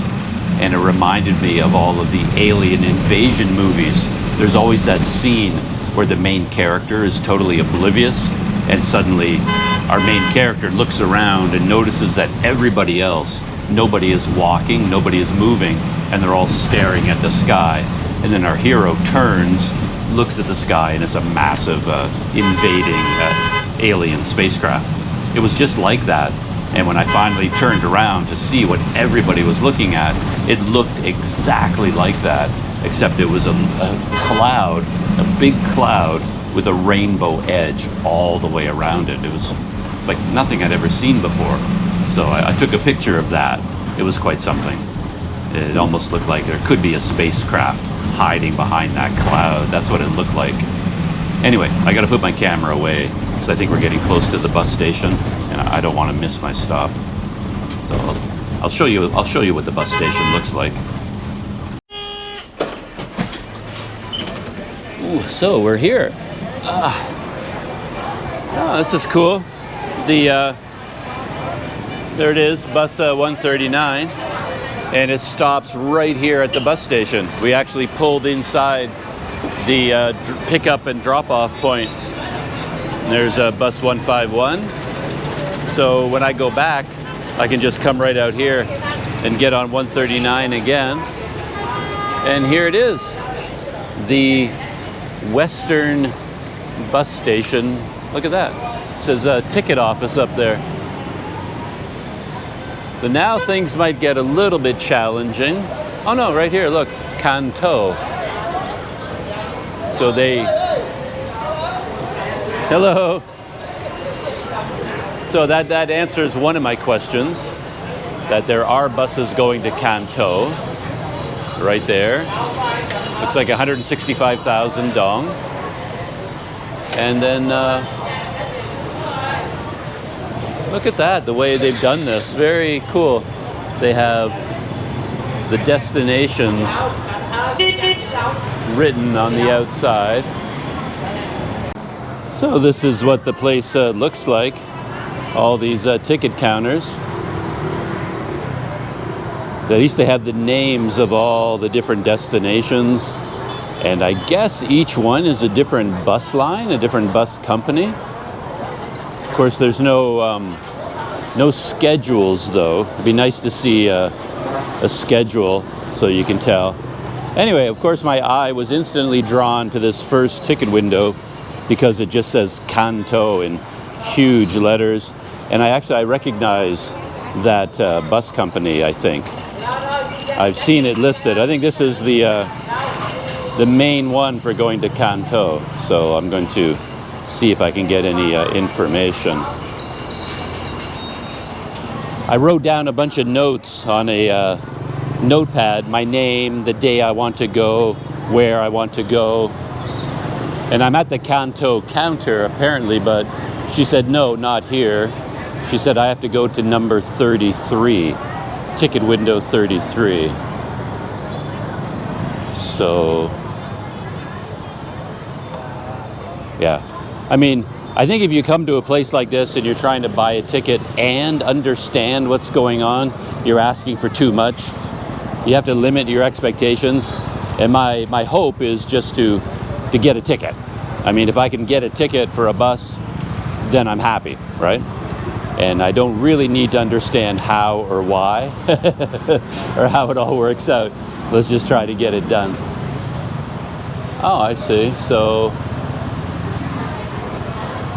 there is a sign here that says Saigon to Kanto. It's a limousine class. So I guess that's more expensive than others. I don't know what that means in terms of what you get or don't get or how much more expensive it is. But, well, let's just do this and see what happens. Hello to a Kanto, May 30. Ah, I see. Okay. Phone number in Vietnam. Oh, phone? Yes. Not sure if I have it or not. Yeah. That's it there. thoại của Lộc em có đặt vé. Em xíu mà. Giữ giùm con Lấy lại xíu đi điện thoại cô, em. đâu có đưa mắt từng người đâu. Em cái này mình đặt 2:15 mình chừng nào mình ra xe chị? Anh đâu lấy tiền chưa? Anh rồi, lấy xe lấy vé rồi. Lấy vé rồi, còn đưa nghe không có. Cuối đường chị rồi đút gì chỗ nào chị? Để con xíu đi chú. Có vé nào đi Bí Mo gần nhất không em? Có để. Okay. Saigon, Canto, May 30th, 1 o'clock. Okay. Okay. So this is, they say, limousine bus. This is limousine. What does that mean? Why is it special, limousine? Like a room with a phone charger, television. Okay. Okay. All right. Okay. All right. And it leaves from here. This station, of course. This way, you go to the end and turn right. You see Futa bus station. Okay. What station? Futa bus. Futa. Yes. Futa bus. Okay. Futa. Okay. Yes. Okay. Thank you very much. Thank you. Thank you.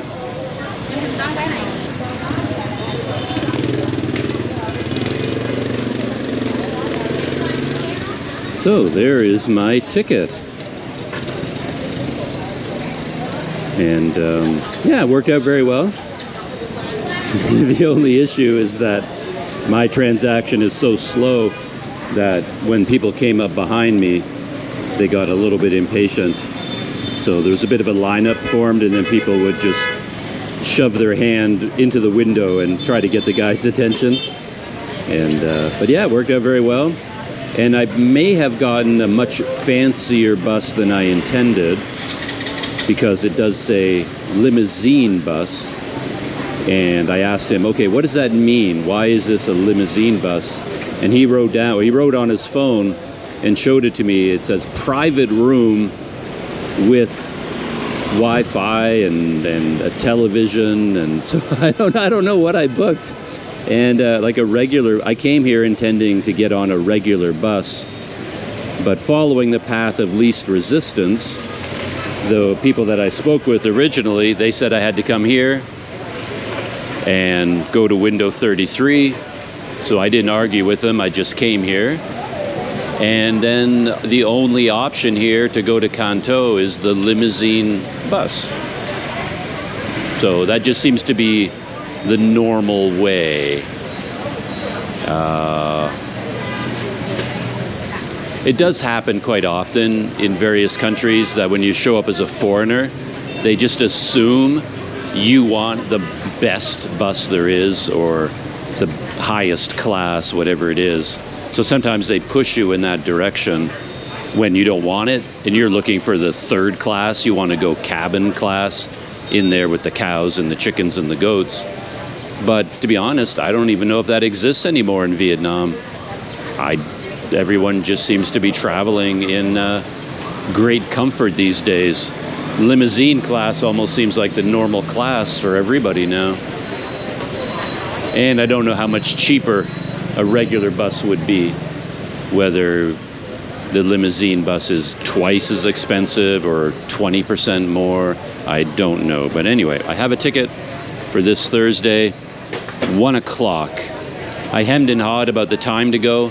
I usually like to go places first thing in the morning, but checking out of my hotel room, getting here, I figured I might as well leave myself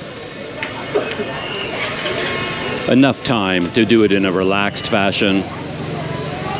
And it's like 3.5 hours, he said, to get to Canto. And I hope there's only one Canto. I hope I'm not going to the wrong one. That's just one of the many things you're kind of risking when you do something like this. And you don't have access to all of the information. But anyway, as far as I can tell, everything is cool. So I think that was successful. Got the ticket, and as far as I can tell, I'm leaving the bus station with everything that I brought here. That's always a risk because it can get a pretty chaotic environment. And I did bring my passport with me because I wasn't sure. that whether they would need it or not. As I've talked about several times in the past, this is a brand new Vietnam to me. In the old days, you couldn't do this. I had to actually go to a police station first just to get a permit to go to another town. You couldn't just show up like this and go somewhere. But anyway, it turns out they didn't really need my passport at all. All they needed to know was your phone number is more important than a passport. So if you don't actually have a local phone number, then things get tricky. They always have to enter a phone number. And I always give them my current mobile number for Vietnam, but it doesn't actually work as a phone number. You can't call that number or send messages to it, but it's the only number I have. Oh, my bus, 139. So,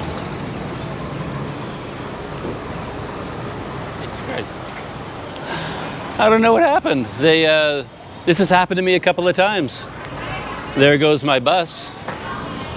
The bus 139, it pulled up. He opened the door, but then as soon as I got to the door, he shut it and just took off. He wouldn't let me on the bus. So either he didn't like me, or you can't get on the bus here. It's always my question. It's happened to me a couple of times. I waved him down, he stopped, and some passengers got off. I waited for the passengers to get off, and I was about to step on, and he just took off. He wouldn't let me on the bus. But he didn't make eye contact or signal anything, so I don't know what happened. Anyway, I brought up my passport because I mentioned that I'm leaving, I think, with everything I brought with me. It gets very confusing sometimes, and you're at the counter, and you're using your phone, you're using your passport, you've got your wallet out, I've got a camera out, and yeah, sometimes you can walk away from the window and leave something behind. But as far as I can tell, I haven't done anything like that. I've got my passport, wallet, phone, camera, and yeah, I don't know what's going on. My bus 139, it turned into here, like into the station itself. So maybe that's why. Oh, Futa. I was trying to find out what bus line I was on, and I couldn't figure out from my ticket, but the guy did say something about Futa. So I think my bus is one of these orange ones, a Futa. Oh, look at that. Yeah, they each have their own little room with curtains. So I guess that's where I'm going to be, like a sleeper. It's not really what I wanted, but that's what I'm going to get. Yeah, here comes another one. Futa bus line. Very fancy. Who knew? 41.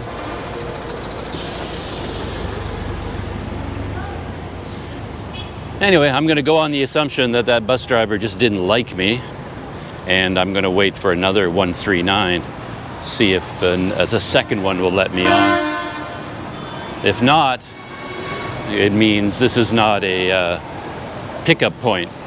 Then I'll just walk out onto the street and go to an actual, maybe I'll do that right away. Let me check my phone map. I was just double checking on Google Maps, and they actually wanted, according to Google Maps, they wanted me to come back here into the actual bus station to get on the city bus. But I don't see an obvious place where that happens. But I just saw a city bus go by me, number 151, so I'm following it.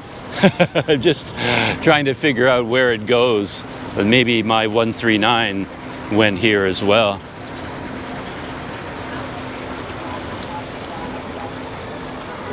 So I guess these are all the buses for all the different bus lines, different companies. I mean, I just wanted to get on a bus like one of these, like just a normal bus. But hey, I got forced into the lap of luxury. I'm not going to fight it.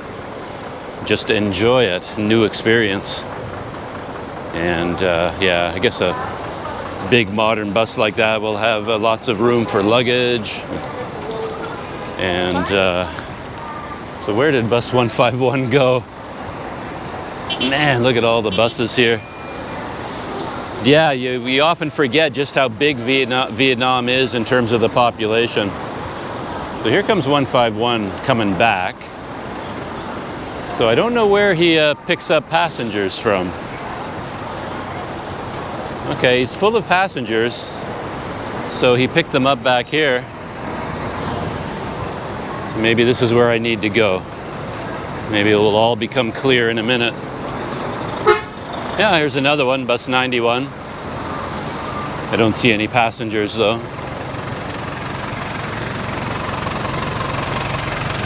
It's funny how all these little things, these little details that every local person would just know by instinct, they just end up being such a complicated puzzle that you have to figure out when you're not from here. A simple thing like, okay, where do you get on the city bus?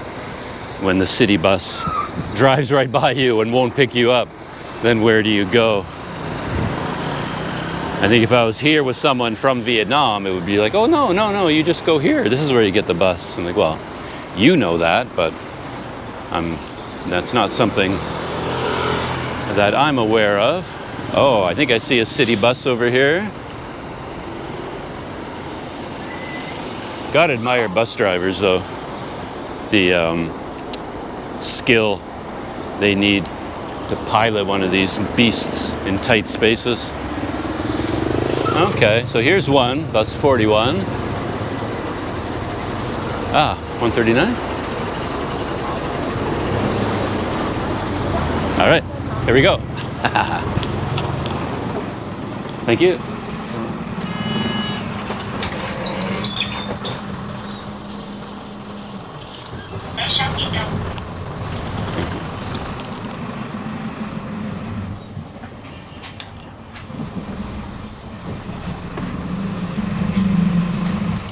There you go.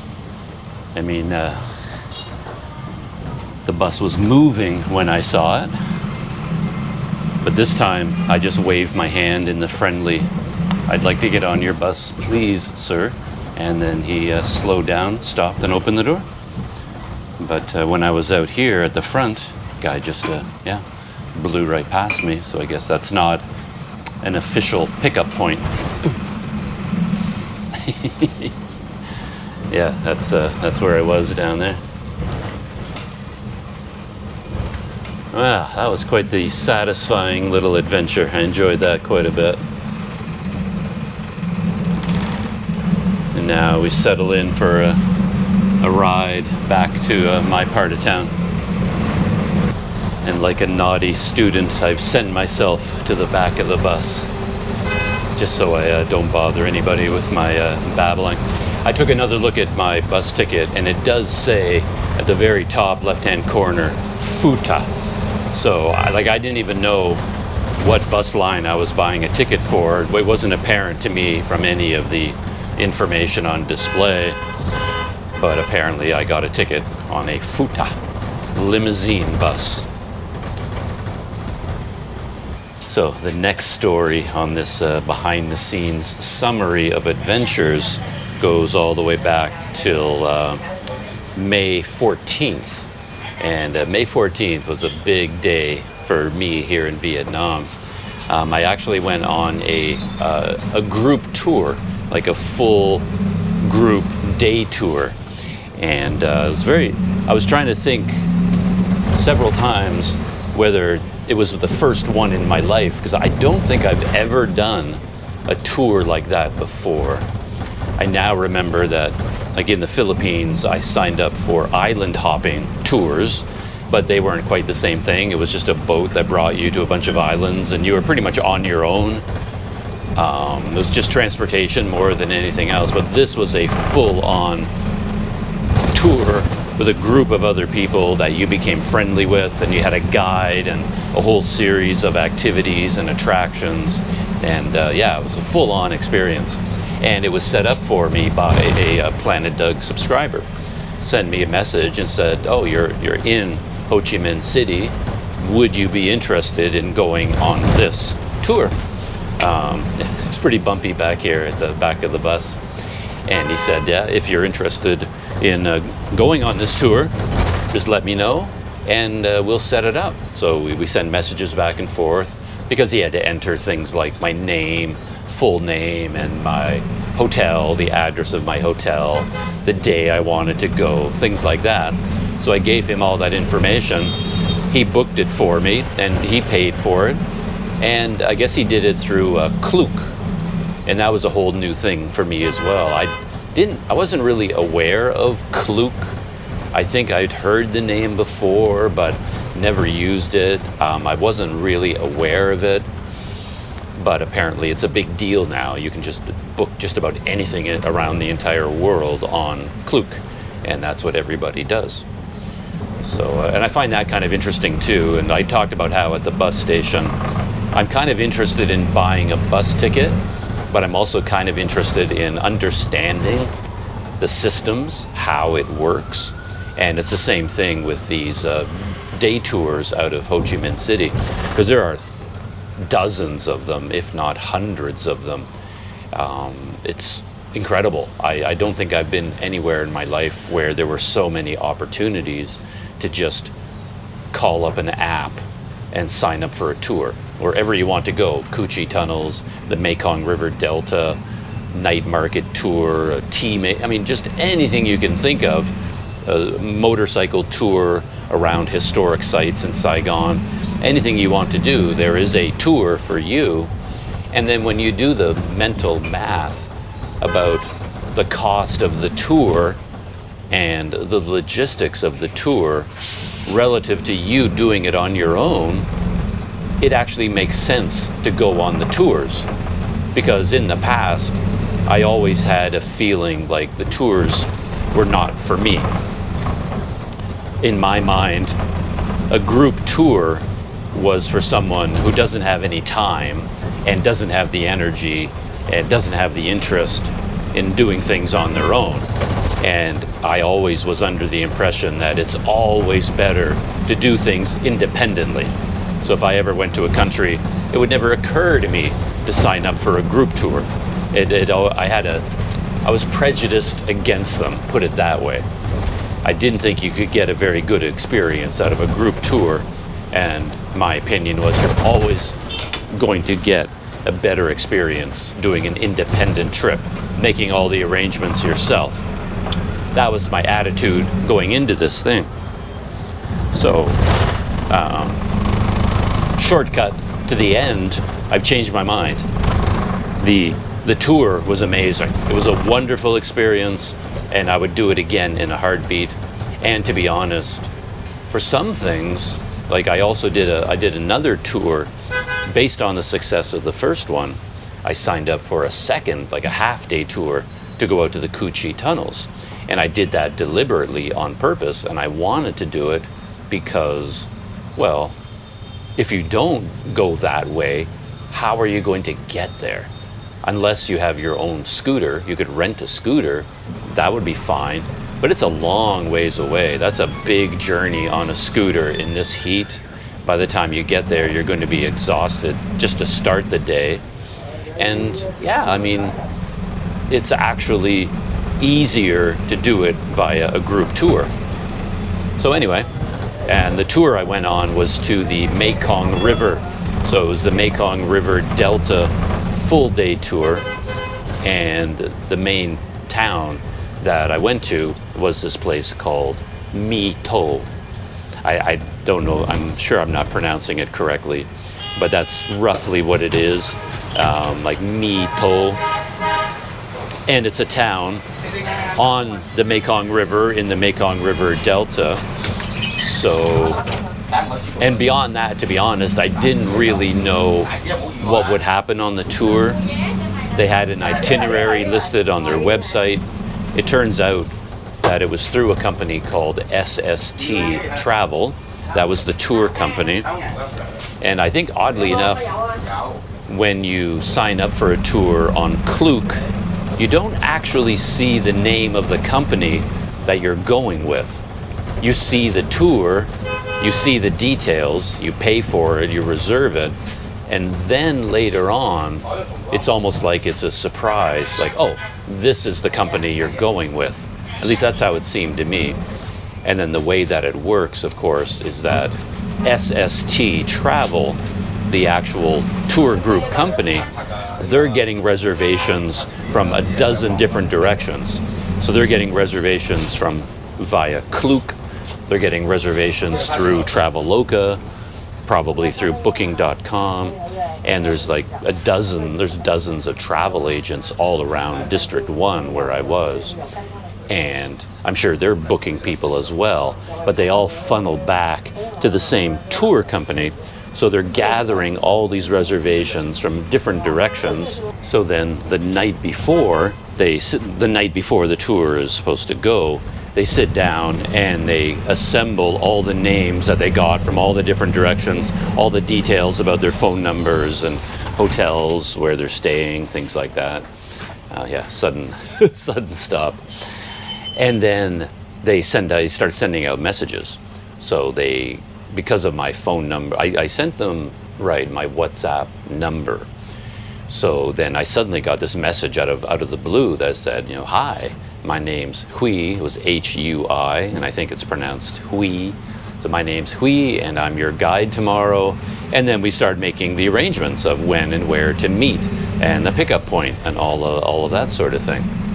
So it's kind of a little bit sort of like buying this bus ticket. Like for the very first time you do something like that, there's a little bit of stress involved, a little bit of energy output, figuring things out. So this tour, this Mekong River Delta tour, there was a little bit of tension because I knew I'd signed up for a tour, but I didn't really know how it was going to work. I was like, do I contact them? All I knew was that a bus was going to pick me up at my hotel at this time in the morning, and I got an email saying that. But that's the only contact I'd had, and I wasn't 100% confident in that email. And I didn't want to wake up at the crack of dawn and get ready, get all my camera gear ready, do all this reading and research and preparation, and then you're just standing out there on the street at 7 o'clock in the morning, and then the bus never shows up, right? There's a certain uncertainty, that's what I'm saying. There was some uncertainty heading into this experience, and I don't like uncertainty very much. So in fact, what I tried to do was I wanted to go to their offices. So I tried to track down the tourism company office for SST Travel and walk there, and then I just wanted to go into the office and talk to them in person and say, hi, I'm Doug, I'm signed up for the tour in a couple of days' time, and just wanted to confirm who these people were, where they were, and to be honest, I wanted to get on the bus at their office because, that's the way I like to do it. I don't like just sort of hanging out at my hotel thinking a bus is going to show up. I want to go to their office and get on the bus at the very beginning. I want to be the first one on the bus, and then we can drive around to all the hotels and pick everybody else up. But I'd rather walk to their office and get on the bus there. So on the first day, I tried to find their offices, but according to the address I had, they weren't there. They just were not at that physical address. But then later on, I figured out they had another office at a different address, and I went there. And then I kind of got things a little bit mixed up. I do that all the time. I confuse the situation without intending to, because I found their office, and I went into the office, and I sat down at a desk talking to one of their agents, and I kind of got my story out of order. Up until this point, I'd been getting messages from somebody named Vivian, and I got a message from Vivian saying, I am your tour operator. My name is Vivian, I'm your tour operator, and I was working out the details with Vivian. So when I went to the SST office, I thought I would meet Vivian. I thought Vivian would be sitting at a desk there, and she would go, oh, Doug from Canada. Oh, I thought we would have this wonderful personal connection, right? But I went into the office, and I started telling them why I'm there. They're looking at me very confused, like, why are you here? I says, well, I'm going on this Mekong River Delta tour, and I just wanted to come to your office and confirm what's going on, confirm that I'm going, and the bus pickup, and I also wanted to meet Vivian, and I wanted to get on the bus. I better check my map. I'm not sure this is where I'm supposed to get off the bus. No, not yet. Just that everybody on the bus seemed to be getting off. So I thought, wow, this must be an important stop. I thought maybe it was my stop. No, got a little ways to go yet. Not far. So I went into SST Travel, and they were very confused about what I was there, but I finally explained it. And then they said to me, who is your tour operator? And that kind of confused me, because I thought, well, don't you know? They were on their computer, they were looking at my records, and I thought, well, I thought you guys were the tour operator. And they says, no, no, no, we're not the tour operator. So who was your operator? And I said, well, it was someone named Vivian. And he says, oh, Vivian. But I guess Vivian doesn't work for SST. So the reservation went from Klook to a tour operator named Vivian, and then from Vivian to SST. So it was a very complicated procedure to finally get to that point. And then I said to them, okay, I would like to be picked up here. Their office was right around the corner from my hotel. And I thought, oh, this would be much more convenient for me. Can I come here to get picked up? Though, no, I think, no, I already arranged that with Vivian. That's right, I'm all confused myself. This was a long time ago. It was with Vivian, my tour operator, I said I would prefer to be picked up at the office. And I'd arranged that with Vivian. So then I went to the SST offices and I said, yeah, I've arranged with the tour operator to get picked up here at your office. And then they said, oh, no, no, no, you can't do that. It's much better to get picked up at your hotel. I'm like, well, I've already confirmed it with Vivian that this is where I'm being picked up, not at my hotel. And they says, oh, don't worry about it. We will contact Vivian and we will explain to her that you need to be picked up at your hotel. So don't worry about it. We'll take care of it. So now I left. And at that point, I had no idea where I was being picked up. It's like, okay, I've done it again. I've made things so complicated that I don't know, am I being picked up? Because Vivian, my tour operator, thinks I'm being picked up at the office. The office people, they think I'm being picked up at my hotel, but I don't know what has been confirmed with who. And then I got another message from Vivian confirming the pickup business at the office. So at this point, I had no idea what was going on. But again, that was my fault. Just making things way too complicated. All right, now I'm getting close to my bus stop, so I gotta put my camera aside for a minute. And here we are.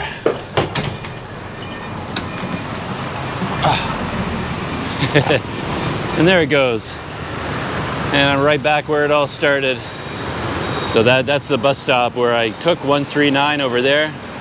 And now coming back, I'm just over here at this bus stop right here. Cool. I'm very familiar with this spot right here.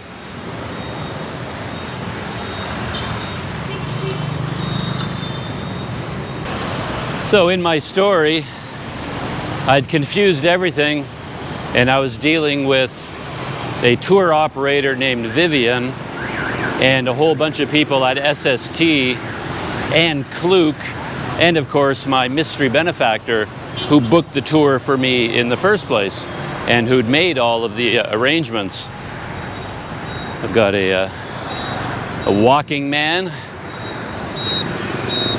so I can cross here safely, or relatively safely. So I had all that going on. I had no idea where I was supposed to go in the morning, to be honest. I figured I'd just try everything. I would run back and forth between my hotel and their office. Just run back and forth, back and forth. Actually, in fact, it's interesting I'm telling the story here because I'm standing right in front of the SST offices. They're right here. So that's SST Travel, this blue awning right there, SST Travel. So this is where I went in to confirm with them my tour. Looks like they're having a big staff meeting right now. Again, I'll jump right to the end. Really good company, by the way. Highly recommended from me based on my experience going on that tour with them to the Mekong River Delta. Very good. I caused confusion myself about the pickup procedure. And of course, I was a little bit confused because I'd never done this before. I didn't know how it worked. So this whole business of having a tour operator that's separate from the app, that's separate from SST Travel, that kind of confused me because I'd never done it before. And then after all of this, I'm finally getting around to the point of the story. That night, the night before the tour, then I got a WhatsApp message from someone saying, "Hello, Doug. You've signed up to go on the Mekong River Delta full-day tour. My name's Hui, and I'm your guide tomorrow." So it was like a new person entered the scene. I was like, who the heck is Hui? I thought Vivian, as the tour operator, first I thought she was going to be in the office, but she wasn't in the office. And I thought, okay, she's not at SST, so she must be the tour guide. She's going to be on the bus tomorrow morning. But now I got a message from another person who said, "Hi, I'm Hui, and I'm going to be your tour guide tomorrow." And he set up like a WhatsApp group for everybody that's going to be on my tour. And according to Hui, I was being picked up at the office. According to the office, I was being picked up at my hotel. According to Vivian, I had no idea. So it was a pretty confusing situation. But anyway, I went with Hui, and I figured that even if I went to the office and that was a mistake, and they were expecting me at my hotel, well, I could work it out with them in the morning, and my hotel is right around the corner. It's like 1 minute away. So I can run back and forth between the two places. So I got all of that sorted out, I thought. And then, in the morning, I was all packed up, ready to go. And I made the short walk from my hotel, no thank you, to the SST offices right there, just down the street, as you saw. Things got a little bit confusing at that point too, because when I got to SST, it was closed. There was a tour company right beside it, a much larger looking office, and it was wide open and there was tons of people there, really, really busy. But right beside it was SST, and they still had the steel shutter down, and it was completely closed. There was nobody there. And I thought, oh boy, I think my master plan is not going to work out very well. I'm pausing here because this is the point where I decide, do I want banh mi or not? I usually decide yes, because my hotel is over there, but banh mi is over there. I think I'm going to get a couple more banh mi sandwiches. Yeah, I think so. So let's go do that. And yeah, so I show up and SST Travel is completely closed. There's nobody there. And I did get a message from Hui. In his message, he was saying, he told me, like, whatever you do, don't just hop on the first bus that shows up. Because they've had instances, he said, where people sign up for a bus tour and then they go to the office and then a bus from SST Travel shows up. So they get on the bus and then they go, but it turns out it's the wrong bus and they end up going to Coochie tunnels when they thought they were going to go to the Mekong River and things like that. So he's like, wait there and wait until somebody calls your name. Yeah, no thank you. Very cheap and money. Yeah, no thank you. So he was saying, wait there, look for me. I'm wearing this type of shirt and I will find you. And when I call out your name, get on that bus. But don't just get on any bus. So I was kind of standing there waiting, and all these buses were coming and going. Tourists like me were getting on and off, and there's all kinds of activity. And the whole time I'm standing there thinking, have I already missed my bus? Like, I have no idea what's going on. And I'm waiting and I'm waiting. And then people from SST Travel started to show up. 1 minute the place was completely closed. Then the next minute, about 6 young women on scooters just zoom, zoom, zoom, zoom, zoom. I mean, I think they start work at 7:30 or something, and they all show up at bang, right at 7:30.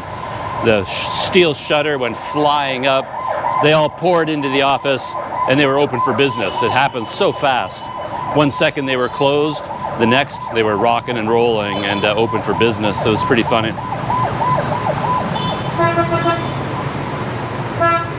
There I am, back at my banh mi place. So yeah, this is going to be my lunch. I put in my order, 1 omelet, 1 chicken. So there I am at SST waiting to see what's going to happen. Every bus that came and went, I thought that was probably my bus. They're probably waiting for me at my hotel. I don't have any clue what's going on. But then someone from SST Travel came outside, or maybe I went inside to confirm with them again, and I was chatting with them, and they said, okay, who are you, and what tour? Oh, okay, they looked it up on the computer screen. But while they were doing that, then Hui showed up. I didn't know it was him, but this guy with a clipboard came up to me and said, hey, you look like Doug from Canada, is that you? And I went, yeah, that's me. And he said, okay, this is your bus, hop on. And yeah, so hopped on the bus and away we went. I understand that all of this happened before the tour had even begun. But of course, this is all going on in my brain. I tend to overthink everything. I like to understand the details. I'd like to, just like getting my bus ticket, I could have stayed here and just booked it online, probably through some kind of an app. I could have gone to a travel agent, let them do it for me. But I like the experience. I like going to the bus station, talking to a human being if I can, buying the ticket. I kind of like that experience. Gives you more confidence that something is happening, right? And it's more interesting. So I did that with this Mekong River Delta tour, and I made things very, very complicated for myself and for everyone around me.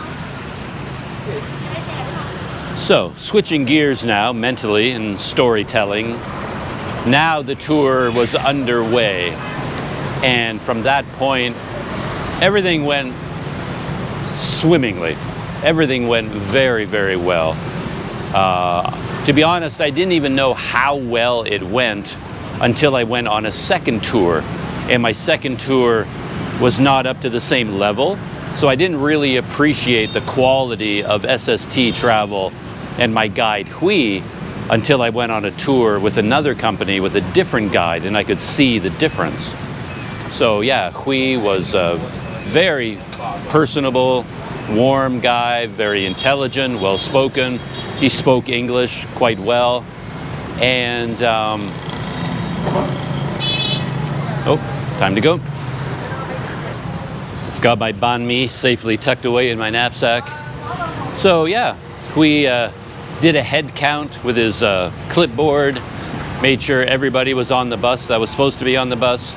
There were actually 5 people who never made it. I think 5 people from the Philippines who were late coming to the pickup point at the office.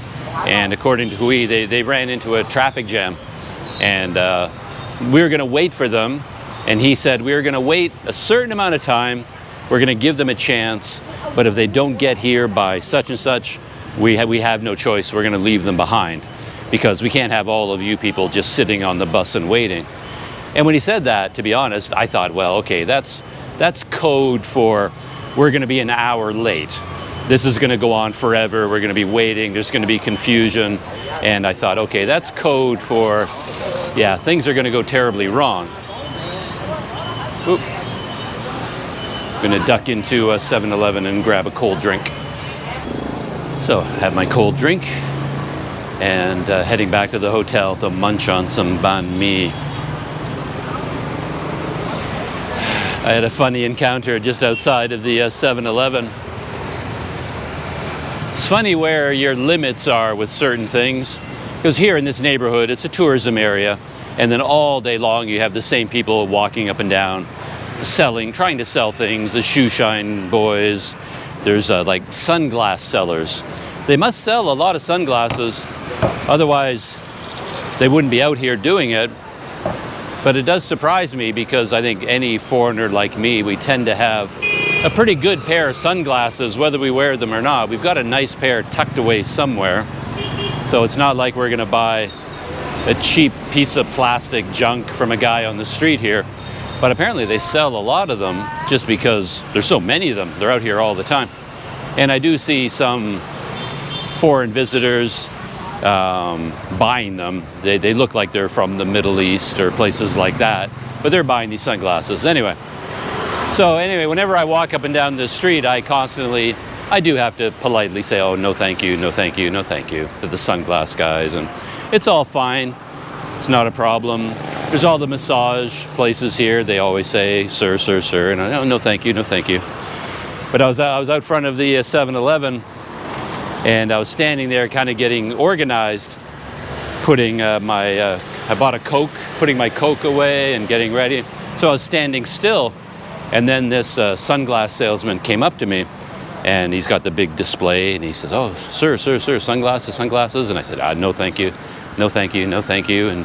And he pointed at my reading glasses, and he pointed out, I guess in his mind, was a special set of clip-on sunglassy things. He says, no, no, no, very good, sir, very good.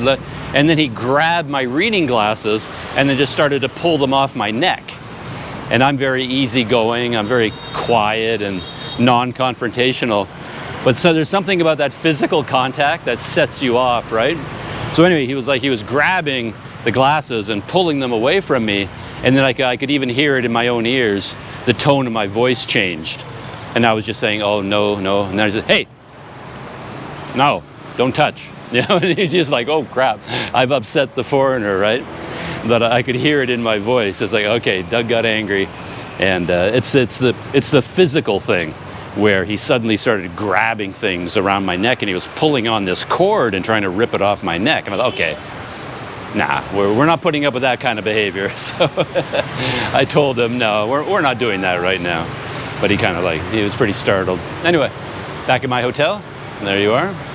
The Adenia, gonna go inside, cold shower, and banh mi, yes.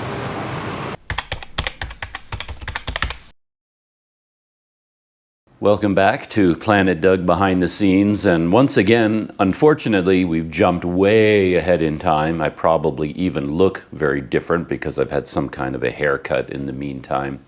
And I'm in a completely different city. The last time I was recording this behind the scenes video and telling the story of my day trip to the Mekong River Delta, I was in Saigon, and on that day I was arranging a bus from Saigon to Can Tho, and I was going down there for 10 days. And that's already been done. I went down to Can Tho for 10 days, came back to Saigon for 3 or 4 days, then came up to Dalat here with Daryl from the Wander Eats YouTube channel.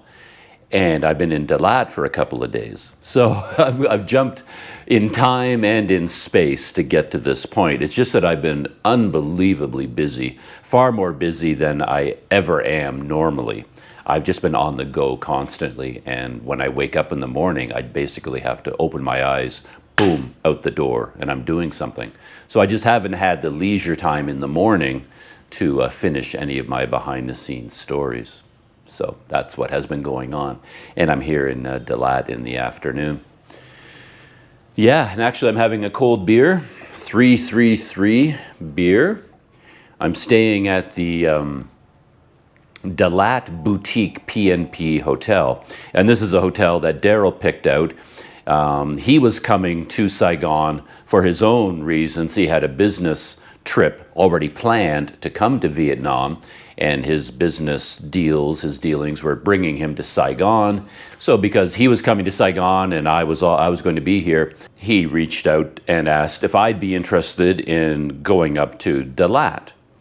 And so we chatted back and forth about that, and then Daryl made all of the arrangements for this trip in terms of booking a night bus to get up here, and then he did the research into the hotels, and based on location and the things, he wanted to shoot videos for his Wander Eats YouTube channel, of course, so he had certain foods he wanted to try out here, certain restaurants he wanted to visit, attractions he wanted to check out. I was so busy with other things, to be honest, that I didn't even look into Dalat at all. So I didn't even have my own ideas about where I might want to stay, what part of the city, what I might want to do. I'm just sort of on this trip on the coattails of Daryl. and I'm tagging along with him on all of his experiences basically, and he's shooting video for the Wander Eats channel, and then I'm occasionally breaking out my GoPro and shooting video for Planet Doug. So yeah, I'm basically telling that story just to give the context for where I'm sitting right now, and maybe I can show you a bit of the room. It's really quite a disaster at the moment, just because yeah, I've been so busy and things have just gotten out of control, to be honest. But a very fun room. It has a loft up there. That's where the bed is. Very comfortable mattress. I didn't have a lot of hours last night for sleeping, but man, the hours I did have, I slept well and very comfortably. And it's kind of they call themselves a boutique hotel, which tells you it has its own sort of style. This blue paint and the paintings. Really nice bathroom over there, and there's a balcony over there. And then down here in this room, there's a sofa covered in Planet Doug debris. All of my camera gear, all of my gizmos, all of my adapters, everything is here. And yeah, that theme continues all around the room. Look at all of those GoPro adapters. To run a GoPro, you need an astonishing array of adapters and grips. Nothing ever fits together. Two pieces I try to join together in some fashion, they won't. I have to get another adapter, which requires another adapter. I am the man of adapters when it comes to GoPros. So that is where I'm telling the story. And when I left off the story about going into the Mekong River Delta on the group tour, I was saying right at the very end that I had just gotten on the bus with my group tour, and for 5 people from the Philippines, as our guide Hui said, they got caught in traffic. There was more like a traffic jam, more traffic than they expected, and they were running late. So we were going to wait for them, Hui said, but if they're not there in 15 minutes, we're going to leave without them. Because as he put it, he can't have an entire bus of people waiting for this group. If they're not going to get here on time, we're going to leave them behind. And at that time, I didn't believe him. And in the last video, I was saying that for me, that message was like code for telling us, okay, we're going to be an hour late leaving. I just assumed that's what was going to happen, because they were saying these other 5 people in our group, they're running late and they may not make it, and they're saying we're going to leave them behind. But I didn't believe them that they would really do that. I thought we would just sit there and wait until they showed up. But to my surprise, it was not a coded message for that. And in fact, we left them behind because they didn't get there on time. They were late getting to the bus, and then we called it and says, no, I've got 20 people on the bus right now.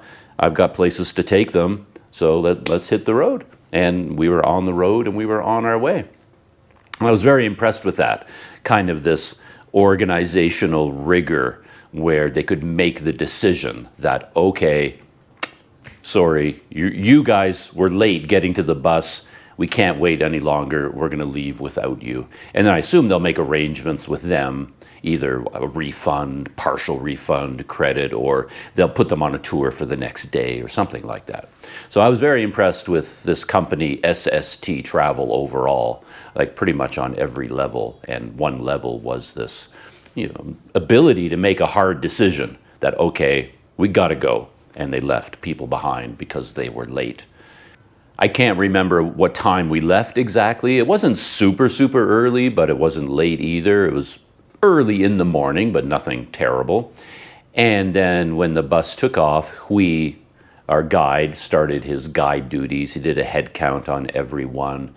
And then he sent a clipboard around where everybody was asked to write down their name and the country they were from, and then some sort of contact information.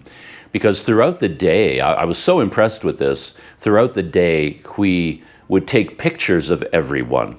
So if we happened to be on a boat, a local traditional boat rowing up a river, Hui would stay behind on the dock, and as the boat returned, he would take a picture of each one of us as our arrival. And then when we went to a pagoda, at the very end, the last place we visited was a beautiful pagoda. And then he gathered the whole group together, and we took a big group photo. Everybody was like, ah! We were a group by that point. we had all gotten to know each other throughout the day, and we were this very close group having a good time together. And we took a group photo. And so Hui took all of these pictures, and then because he had all the contact information for everybody, he then took the time, it was part of his job as a tour guide, to send each of us copies of all of those photos. And he took that extremely seriously. So seriously, in fact, that when the tour was completely over, we'd gone to all of the sites, and you would think Hui, our guide, would finally just collapse at the front of the bus because he'd been working so hard. You'd think he would just go, my job is done. Now I can finally just sit on the bus as we ride the 90 minutes back to Saigon, and he wouldn't have to work anymore. But no, he was up because he went through the entire bus and confirmed with everybody about their contact email or WhatsApp contact information or Zalo or whatever messaging platform they had, Facebook Messenger. Every single person on that bus seemed to have some kind of social media platform that was different from everyone else, and Hui would confirm the exact details with every single person. And that, you can imagine how long that took, because then he had the information, and then he had to get his phone and actually go through the process of adding the contact information for every one of us. And then he started sending out all the photos that he took of all of us, and he had to remember who was who. Right? It's not like he could just go onto his phone and hit a button. It would happen automatically. He had to remember, he had to look at the picture. Okay, who was that? Oh, that's Doug from Canada. And Doug, okay, I have his WhatsApp number. And he would send me the pictures. Then he'd have to go into the next one. Oh, who's that? He'd have to remember who every single person is by sight, in order to send them their photos. I was so impressed with that. I thought he worked too hard. To be honest, I really did. I thought, man, Hui, you gotta relax a bit. You're gonna wear yourself out. This is like customer service above and beyond. And that was a theme for the entire day. I guess you can go to the Mekong River Delta in many different ways. So for example, you could sign up for a tour that is 1 day only, which is what I did. You drive there, do something, drive back to Saigon. That is what I did. And because of that, you can't go very deep into the delta. So we went to this town called My Tho, something like that. It's the closest town in the river delta to Saigon, basically. But you could also sign up for a 2-day tour or a 3-day tour, etc. And then you would stay overnight in the delta, and then whatever the tour parameters are, you could go to My Tho, you could go to Can Tho, and then you stay overnight in these different hotels, and you can go to the floating markets here, and they have a whole variety of experiences for each day. So you could go on a 1-day tour, 2-day tour, 3-day tour, whatever you want. And I guess if you go on a 3-day tour, you would go further into the delta. On this 1-day tour, you don't really go very far. You only go as far as My Tho. And then in My Tho is sitting right on a wide river. And in the river, there are a bunch of islands. And then all of our activities throughout the day were centered on these islands. And there was Dragon Island, Phoenix Island, and I think Coconut Island. And to be honest, I can't remember exactly which activities were on which island. I just know that these were the islands that we were scheduled to go to. So we arrived in Can Tho, and then the bus went immediately down to the port, down to the dock. Oh, I should talk about one other thing. On the bus ride down, Hui gave us the history of the Mekong River Delta. He was very good about that, talked a lot about the history of the Delta region, its role as a rice producer for all of Vietnam, and its role in the history of Vietnam. He answered questions. People on the bus had questions about things they were seeing out the window, and he answered all those questions. He told personal anecdotes, funny stories from his own life. He was a very, very presentable person, very well-spoken. He spoke well, so I enjoyed that quite a bit. And he also, well, actually, it was my idea, to be honest, now that I think back. I really wanted us the group to be a real group. And I got that idea from Hui because he was standing at the front and he was looking at all of us because we're all sitting on the bus seats facing him. So he could see all of our faces, but we were all facing only him, right? So I didn't know who else was on the bus. I didn't have a clue.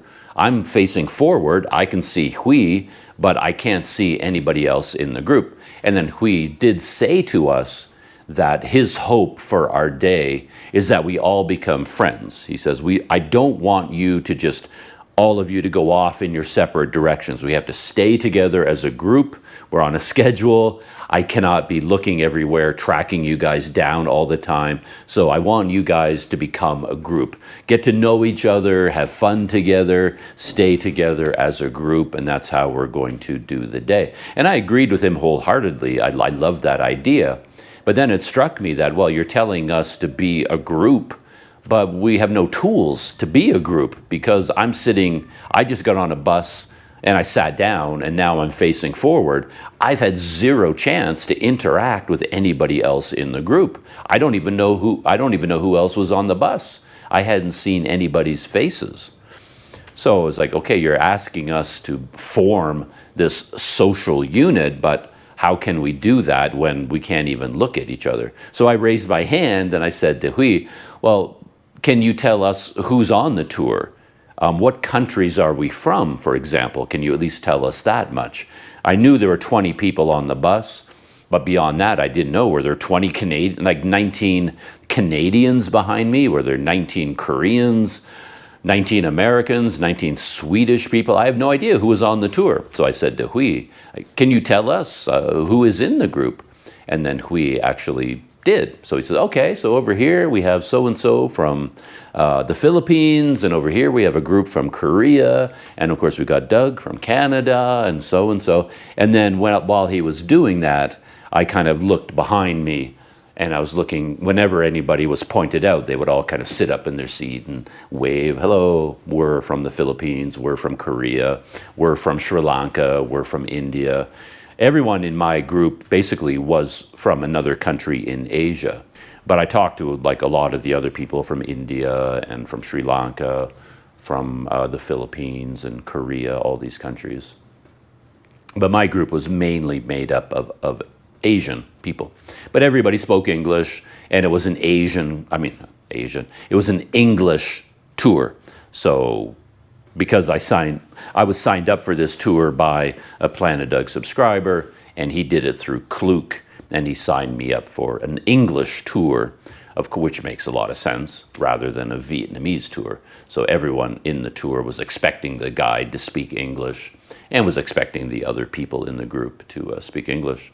When the whole tour was over, the good customer service continued, and I was getting messages from Vivian, from Hui, from SST Travel, and they were just kind of nudging me, like asking me, how did you feel about the tour? Can you suggest any ways we can improve? What did you like? What did you not enjoy? How can we make the tour better? And of course, they were asking, if you really like the tour, please give us a review online. Give us those magical 5-star ratings, things like that. So I got these messages from them, and they did ask me, do you have any suggestions for us? And I did give them that suggestion that I really like this idea of like an icebreaker activity where at the beginning of the tour, when everybody is on the bus, you can somehow do something that everyone on the bus meets other people, and we can actually form this social group that Hui was talking about. And in my experience as an English teacher, that of course is a very common tool that you use as a teacher, especially on the first day of an English course. You want people in the class to get to know each other. So you design a whole set of icebreaker activities. And they're not, it doesn't take a genius to come up with these. The very obvious ones are, you've got a class of English students, and you ask everybody in the class to interview the person beside them for 5 minutes, and then you introduce that person to the rest of the class. Like, rather than you just standing up and saying, my name is Doug, I'm from Canada, and that's it. What I would what I would do in that situation is talk to the person beside me, find out what their name is, what country they're from, how long they've been in Vietnam, what's their favorite Vietnamese food, etc. Just a random set of questions, and then I would introduce that person to everyone else on the bus. And then I wrote out this very long suggestion to them, and I said what you could do, because like crocodiles were a big part of this tour, and I'll talk about that in a minute. Since crocodiles are a big part of this tour, you can have a little stuffed crocodile that you give to the first person on the bus. And if you're holding the crocodile, you stand up on the bus and then you introduce yourself to the group. Or if you're part of it doesn't have to be one, like every single person doesn't have to introduce themselves. But if there was a group of 4 people from the Philippines, they get the crocodile, then they can stand up. And one representative, the best English speaker in the group, perhaps would stand up and say, "Hello, everyone.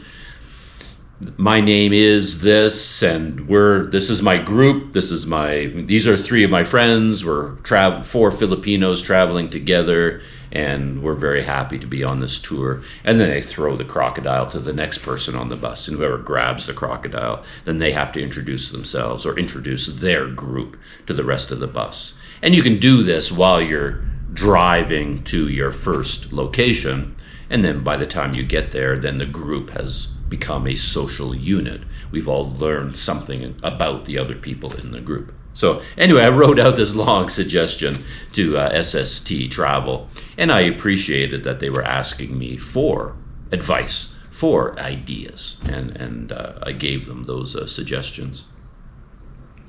So then we got to the dock, because this was all about water, and the bus brought us right to the dock in My Tho, and then there was a bathroom break. We could all go to the bathroom if we needed to, and then Hui had a flag, of course.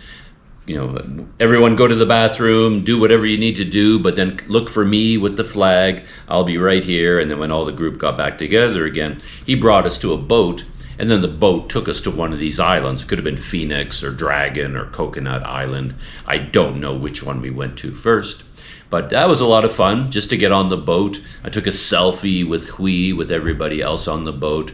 And Hui also handed out the conical hats that are traditional in Vietnam, because it's going to be very hot. We're going to be out in the hot sun all day long. And he gave everybody a hat, which you don't get to keep. You get to use it during the day and give it back. I didn't actually wear one of these hats, because I just had too many things going on. I had so much camera gear, microphones. I've got these silly reading glasses dangling around my neck all the time. There's just no way I could put on one of those hats and now have that getting in the way of everything else.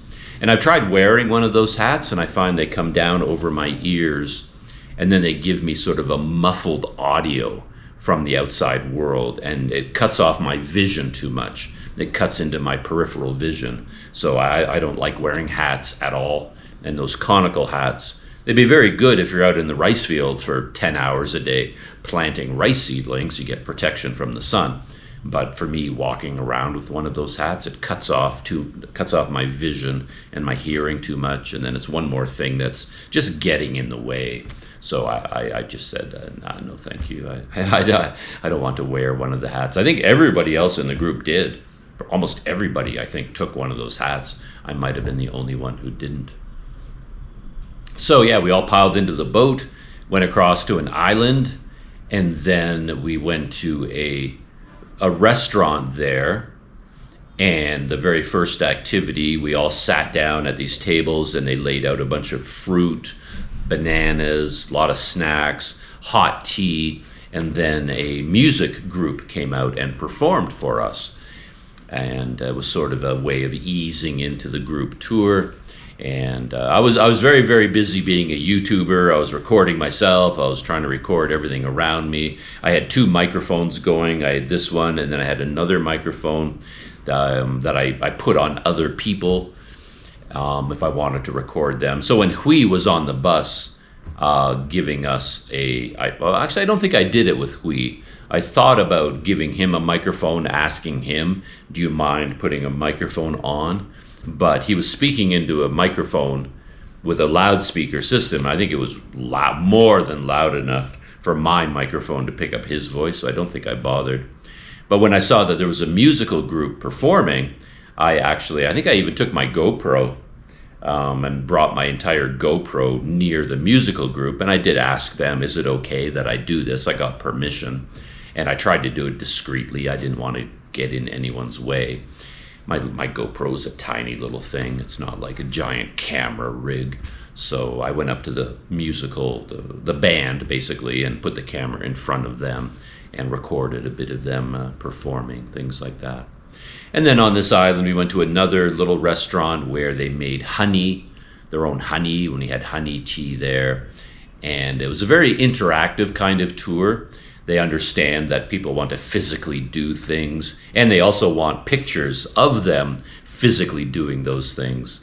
So at this second stop, they actually brought out a hive of honeybees, and then you could pull up one of the sheets of honeycomb with all the honeybees, and then everybody could hold the honeycomb and then their friends could take a picture of them. And Hui offered to take the camera and take selfies of everybody holding onto the honeybees. I didn't actually do that because I was talking to a group of people at my table when all this was going on, and I didn't pick up on the activity until it was kind of winding down. So I don't have a photo of me holding the honeybees. And then later on, we went to a place, I think Hui, the entire time heading there, kept saying they had a bunch of anacondas, and we would be able to hold that anaconda, have the anaconda around our necks. And then the very tame, very friendly anaconda, and we could take pictures or video of ourselves with these giant snakes. And I asked Hui at that point, like when we go to the anaconda, the snake farm, do you mind putting on a microphone so that I can record what you're saying about the snakes? And then he says, actually, that's not a good idea because I don't actually say anything. They have a guide at the snake farm. So Hui took over, and when we got there, there was a woman there who spoke English, and she had her own pet snake that she gave it a name. I can't remember the name at this point, but it was her pet. And she clearly loved that snake and took care of it very well and brought it out for all of us to see and to hold and have it around our neck. And she told us all about the snake and its eating habits and its biology, things like that, where the snake came from. And then before this started, Hui went up to her and said, we have someone in our group shooting a video. Would you mind having a microphone as you give your speech? And she was happy to do it, and I helped her, I think, a little bit, just because it's not easy to put one of these Rode microphones on somewhere. And I helped her click on this microphone, and I haven't had time to even check the video or audio from that day yet, and I'm hoping the audio came across well. And in one of these situations, I may or may not do it. So, for example, I remember when I was in Sumatra, I went to a zoo, and at the zoo they had giant snakes. And as part of going to the zoo, visitors could put the snake around their neck and have pictures taken. And they encouraged me to do it, but I begged off, mainly because I was worried about the snakes being handled that much every day, all day. So many people grabbing them, manhandling them, putting them, doing things to them, pretending to kiss them, whatever they're doing with the snake. And I kind of felt bad for the snake in those situations. And when I was offered the chance to do it in Sumatra, I said, no, thank you. I don't really want to do it. But that was before I was a YouTuber, for one thing. And it was also a different environment. I got a sense from this place that this snake was very well cared for, and they didn't overdo it. They didn't stress them out. So I thought, okay, I will join in this activity. And when it was my turn, Hui was asking, like, some people were too scared, of course, to do this. A lot of the women in particular were very frightened of snakes, and they didn't want anything to do with a snake. But of course, all the men had to step up and prove that they were macho men and they're not afraid of snakes. And I'm not afraid of snakes in any way at all, especially when I know it's not a poisonous, it's not a venomous snake. You have to be very careful about the distinction. It's not a venomous snake, so it's not like it's going to bite me. So I'm not worried about these things. And I found out it wasn't an anaconda at all. Hui was wrong about that. He kept saying we're going to see anacondas, but they weren't anacondas, they were pythons. So anyway, when it was my turn, the woman who was conducting the tour at the snake farm, she put this heavy python around my neck. And then I gave the camera, my GoPro, I gave it to Hui. And actually I gave my reading glasses to someone else in the group tour. So I was going around like, Hui, would you mind taking video of this? And then, oh, would you mind holding on to my reading glasses? Because the snake was going to get all tangled up in them or break them or something. And so it was a very nice experience to be part of the group tour. And the fact that Hui was so willing to take over the camera duties showed how professional he was.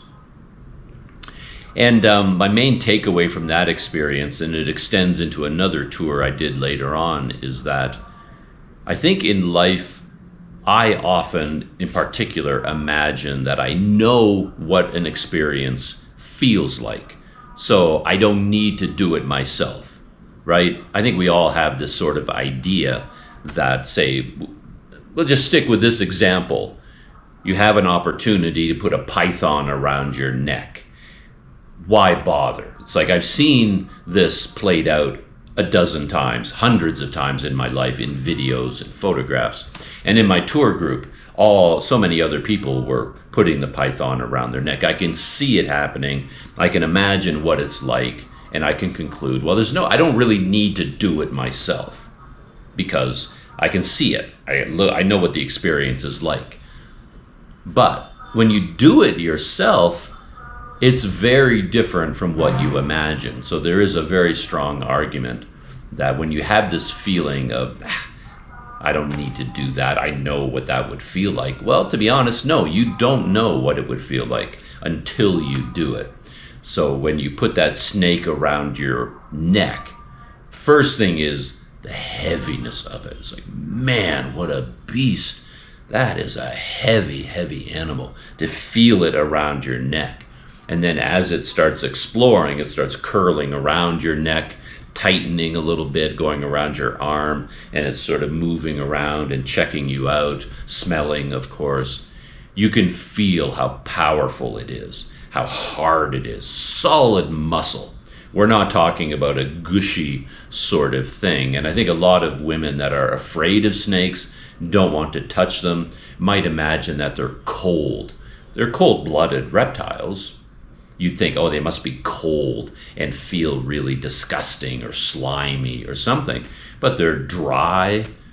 They're not cold at all. They're warm. Being cold-blooded means you don't produce your own body heat. So your body is at the same temperature of your surroundings. So this snake was just as warm as the air around us. It wasn't cold at all. So that how heavy it was a surprise. The power, I could feel it. And then the solidity of it. It was just solid muscle from end to end. And then the dryness and the warmth of it around your neck. And then the casual behavior of the python as it kind of lifts its head. And then just kind of like, just sort of goes sniffing around you. And I noticed a lot of people they want the snake's head in the video or in the photo, so they're kind of encouraging the python to get its head up here in the picture frame. But I kind of let the python do whatever it wanted to do, and it would generally go down at waist level and was kind of sniffing around my GoPro gear and my pockets and things like that. But it was a very fun experience. I enjoyed that a lot. And then from there, we got back in the boats, I think, and we went to another island, and we had lunch on this island. These were all surprises to me because I didn't know what to expect on this tour. Really good lunch, really good food, far better food than I imagined. From my normal day-to-day life, this was a feast. It was a gourmet feast because I generally eat very simple food. So you have to take my opinion with a grain of salt. But from my point of view, this was a feast, and it was gourmet level. The food was so good. And that was included in the tour. The price of the tour included lunch. And it was so well organized, I couldn't believe it. There were a lot of group tours on this island. I mean, if you're looking for a personal, private experience, this is not it, because so many tour groups were going through these same areas. And when we came to the area where we had lunch, it was a vast area. But Hui knew exactly which tables were for our group. And on the bus, he went around the bus very carefully and asked everyone about their dietary preferences, vegetarian, non-vegetarian, any allergies, and he wrote all of this down, and he communicated all of it in advance to the place where we were having lunch. So there was the seating for anyone that had a nut allergy, the seating for the vegetarians, the seating for the vegans, the seating for everybody else, and it was all so super organized and fast. We sat down, and then the food was just brought to our table, and you can order your own drinks. Those you have to pay for on your own. And I ordered some kind of cold drink, Coke or something like that. Very good lunch.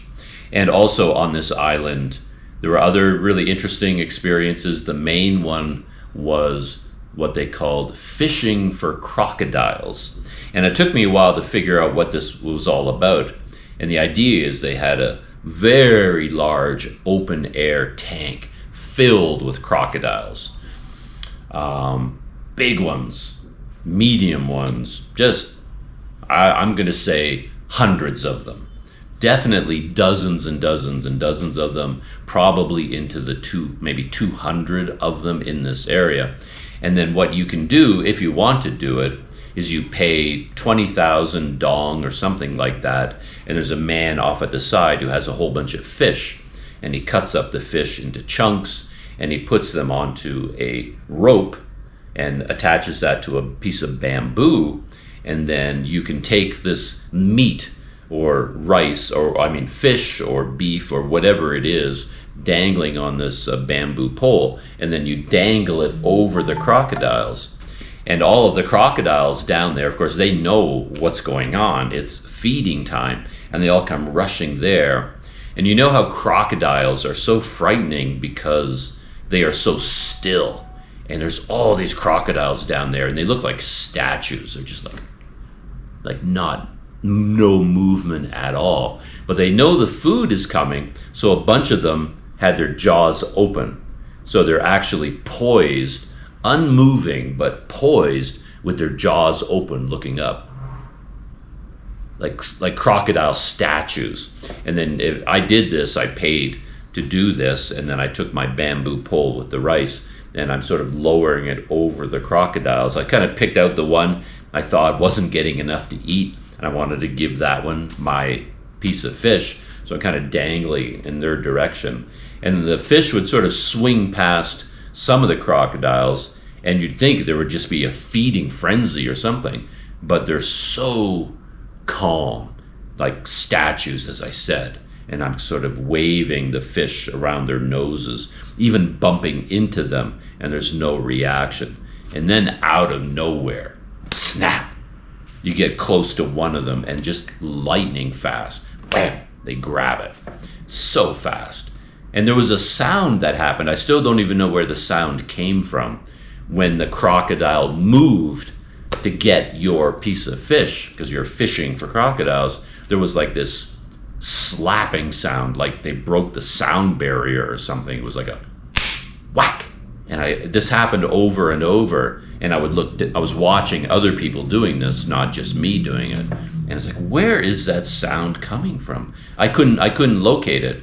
Was it their tail whipping through the air and like breaking the sound barrier? Or were they slapping the pavement, the cement with their tail? Was it their jaws, the sound of their jaws closing? I couldn't figure out where the sound was coming from, but it was an impressive sound. So I did that. There were more snakes there. We went to a coconut candy making place where they showed us how they dehusk the coconuts. I'd seen this in the Philippines in normal villages all the time, where you have a big piece of sharp steel sticking up from out of the ground. And if you know what you're doing, if you're skilled at this, you just take a big coconut and slam it onto this sharp blade and you twist it around. And if you're practiced in this motion, it's like down and whoosh, and the whole husk just falls right off. And then they take the inner seed of the coconut, break it open, and then they get the milk from that, and then they cut it all the way open and get the coconut meat from the inside. So they're getting all the coconut milk and then the meat, and then they're processing it in different ways to make all kinds of different coconut candy. And of course, at this place, they have a big display, a store where you can go in and buy all this coconut candy from them. I thought that was quite interesting and quite well done. Every time a new tour group comes through, the same guy would grab a coconut, demonstrate how they remove the husk, how they cut it open, how they get the milk, how they get the meat, what they do with all the various parts of the coconut. And then you can go off and purchase things. And they also sold snake wine. They had big bottles, very scary looking things, because you've got snakes, dead snakes, of course, inside these bottles of wine, snake wine. And then as part of the tour, you can have some of the snake wine. And of course, some people are like, oh, no. But of course, since I was shooting a video, I had to do it. And I almost missed out on the snake wine because I didn't know what was happening, but then I heard it was going on. So I went over there and joined the group, and then Hui said, oh, are you interested in trying the snake wine? And then he poured out a shot glass of this snake wine. And to me, it tasted like scotch. I'm thinking maybe they even poured some kind of a cheap scotch into the bottle with the snake, and then they call it snake wine or something. I don't know. I'm not entirely sure that it was actually fermenting inside the bottle with the snake to produce this wine. Maybe that's how it's normally done. But as I said, to me, it tasted like a good scotch. So I was like, I like that. That's a good taste. I would have had another glass if it was possible. But that was interesting. And as we went from place to place, there was a lot of boat rides. We had to go from one island to the next. And after our lunch, we actually went on a little river cruise. I didn't really know what was happening, to be honest. Because I didn't know the full itinerary in detail.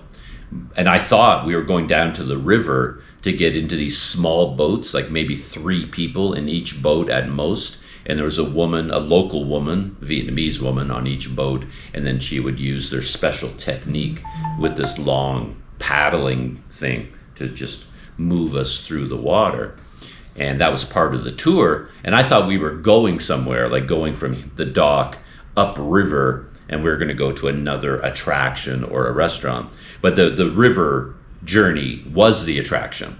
So then we paddled up the river, got to a point where we just turned around and came back again. So we didn't actually go anywhere. The boat ride was the experience. And I enjoyed that a lot. It worked really quickly to open up my camera bag, and I got out my 360 camera and I filmed some of the boat ride with my 360 camera. I haven't seen any of that video yet either. So we'll see how that turned out. And that's the point where Hui took photographs of everyone. Well, he did it on many occasions, but when we went upriver on the boat, he stayed behind on the dock, and when all the boats returned, one by one, he made sure to take a picture of every single member of his tour group. And he was very attentive to me. I enjoyed that quite a bit, where he was aware that I was filming, and then he would hold me back or push me forward depending on the situation. If we're getting in a boat or some kind of a vehicle, he thought about where would be the best place for me to sit to get the best videos. Like, oh, Doug, no, wait a minute. Let these people go first. You should be at the back because the back gives the best view for your camera. Or he would say, oh, no, get on right away. You should be at the front. That's the best place for your camera. So, of course, he was given a very nice Planet Doug financial tip at the end of the tour. I was very happy to do it. He definitely deserved it. And then after the island hopping tour with all the boats and all the activities, we took the final boat back to Can Tho. The tour was winding down. There was one more place to go. We went to a very beautiful pagoda, had a beautiful reclining Buddha. Very familiar experience to me, but there were clearly a lot of people in our group for whom a pagoda like that and a giant reclining Buddha was a new experience for them. People enjoyed that very much. And that's where Hui organized the group photo of the entire group. And then he sent all of us copies of that photo. And then from there, we all piled back into the bus and came back to Saigon. And Hui talked to everybody, of course, about where they needed to be in the city, and you could be dropped off anywhere along the way. And there were a couple of central locations at the SST offices where you could get dropped off there.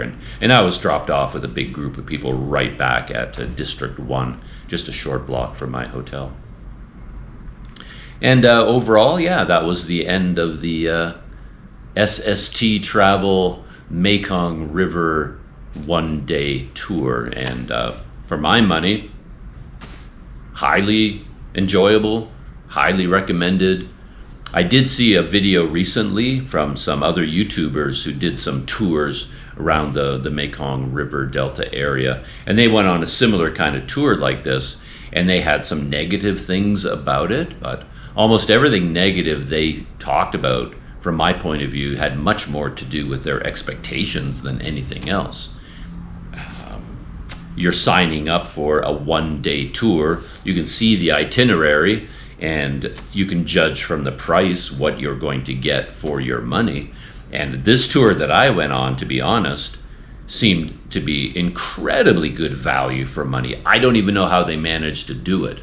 The amount that this tour cost and how much you got for that money, the bus ride, the fuel for the bus, the salary of Hui, the guide, all the work he did, and then all the experiences throughout the day, every bus, every vehicle, every boat. We didn't have to pay extra for any of that. Lunch was included, transportation, all the boats going from island to island to island, everything was included. How in the world they managed to provide all of that for the cost of this one-day tour is pretty amazing. But I guess it's just from volume. They have so many people taking these tours that they can lower the price enough to make it very attractive. So I recommend it highly. I had a great time, enjoyed it very much.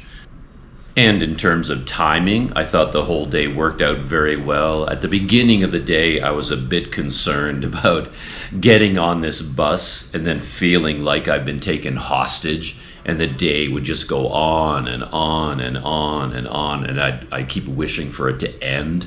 But of course, you can't really control when it ends. But started at a good time in the morning, and just in the afternoon when I started to feel like, okay, I think I've had enough of this experience, I wouldn't mind heading back to Saigon now. For me, the day is done. I didn't need more. And right at that point, that's pretty much when the tour ended. So I thought the timing worked out really well.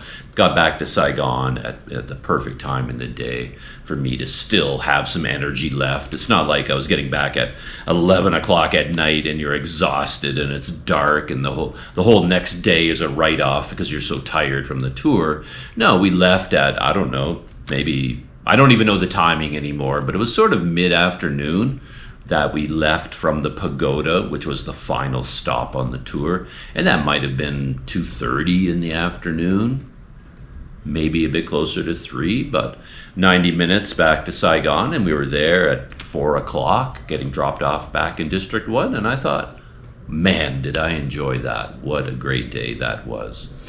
The only downside in a way at the end was I felt like I'd sort of gotten to know the people on the bus, and we hung out together a little bit, and then of course we're all back on the bus and we're all facing forward. We're all back in our separate individual worlds, and then we got to the point where I was going to be dropped off more quickly than I expected.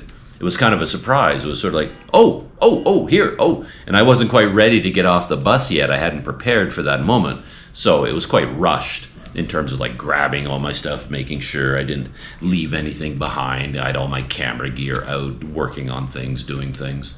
And then I kind of, gotta get ready. And then I'm getting off the bus. And it felt like a little bit of a rushed moment in terms of saying goodbye to the other people on the bus and saying goodbye to the day's experience and saying goodbye to Hui. But as I was heading to the front of the bus, I turned around and waved and shouted to the whole bus, like, nice to meet all of you.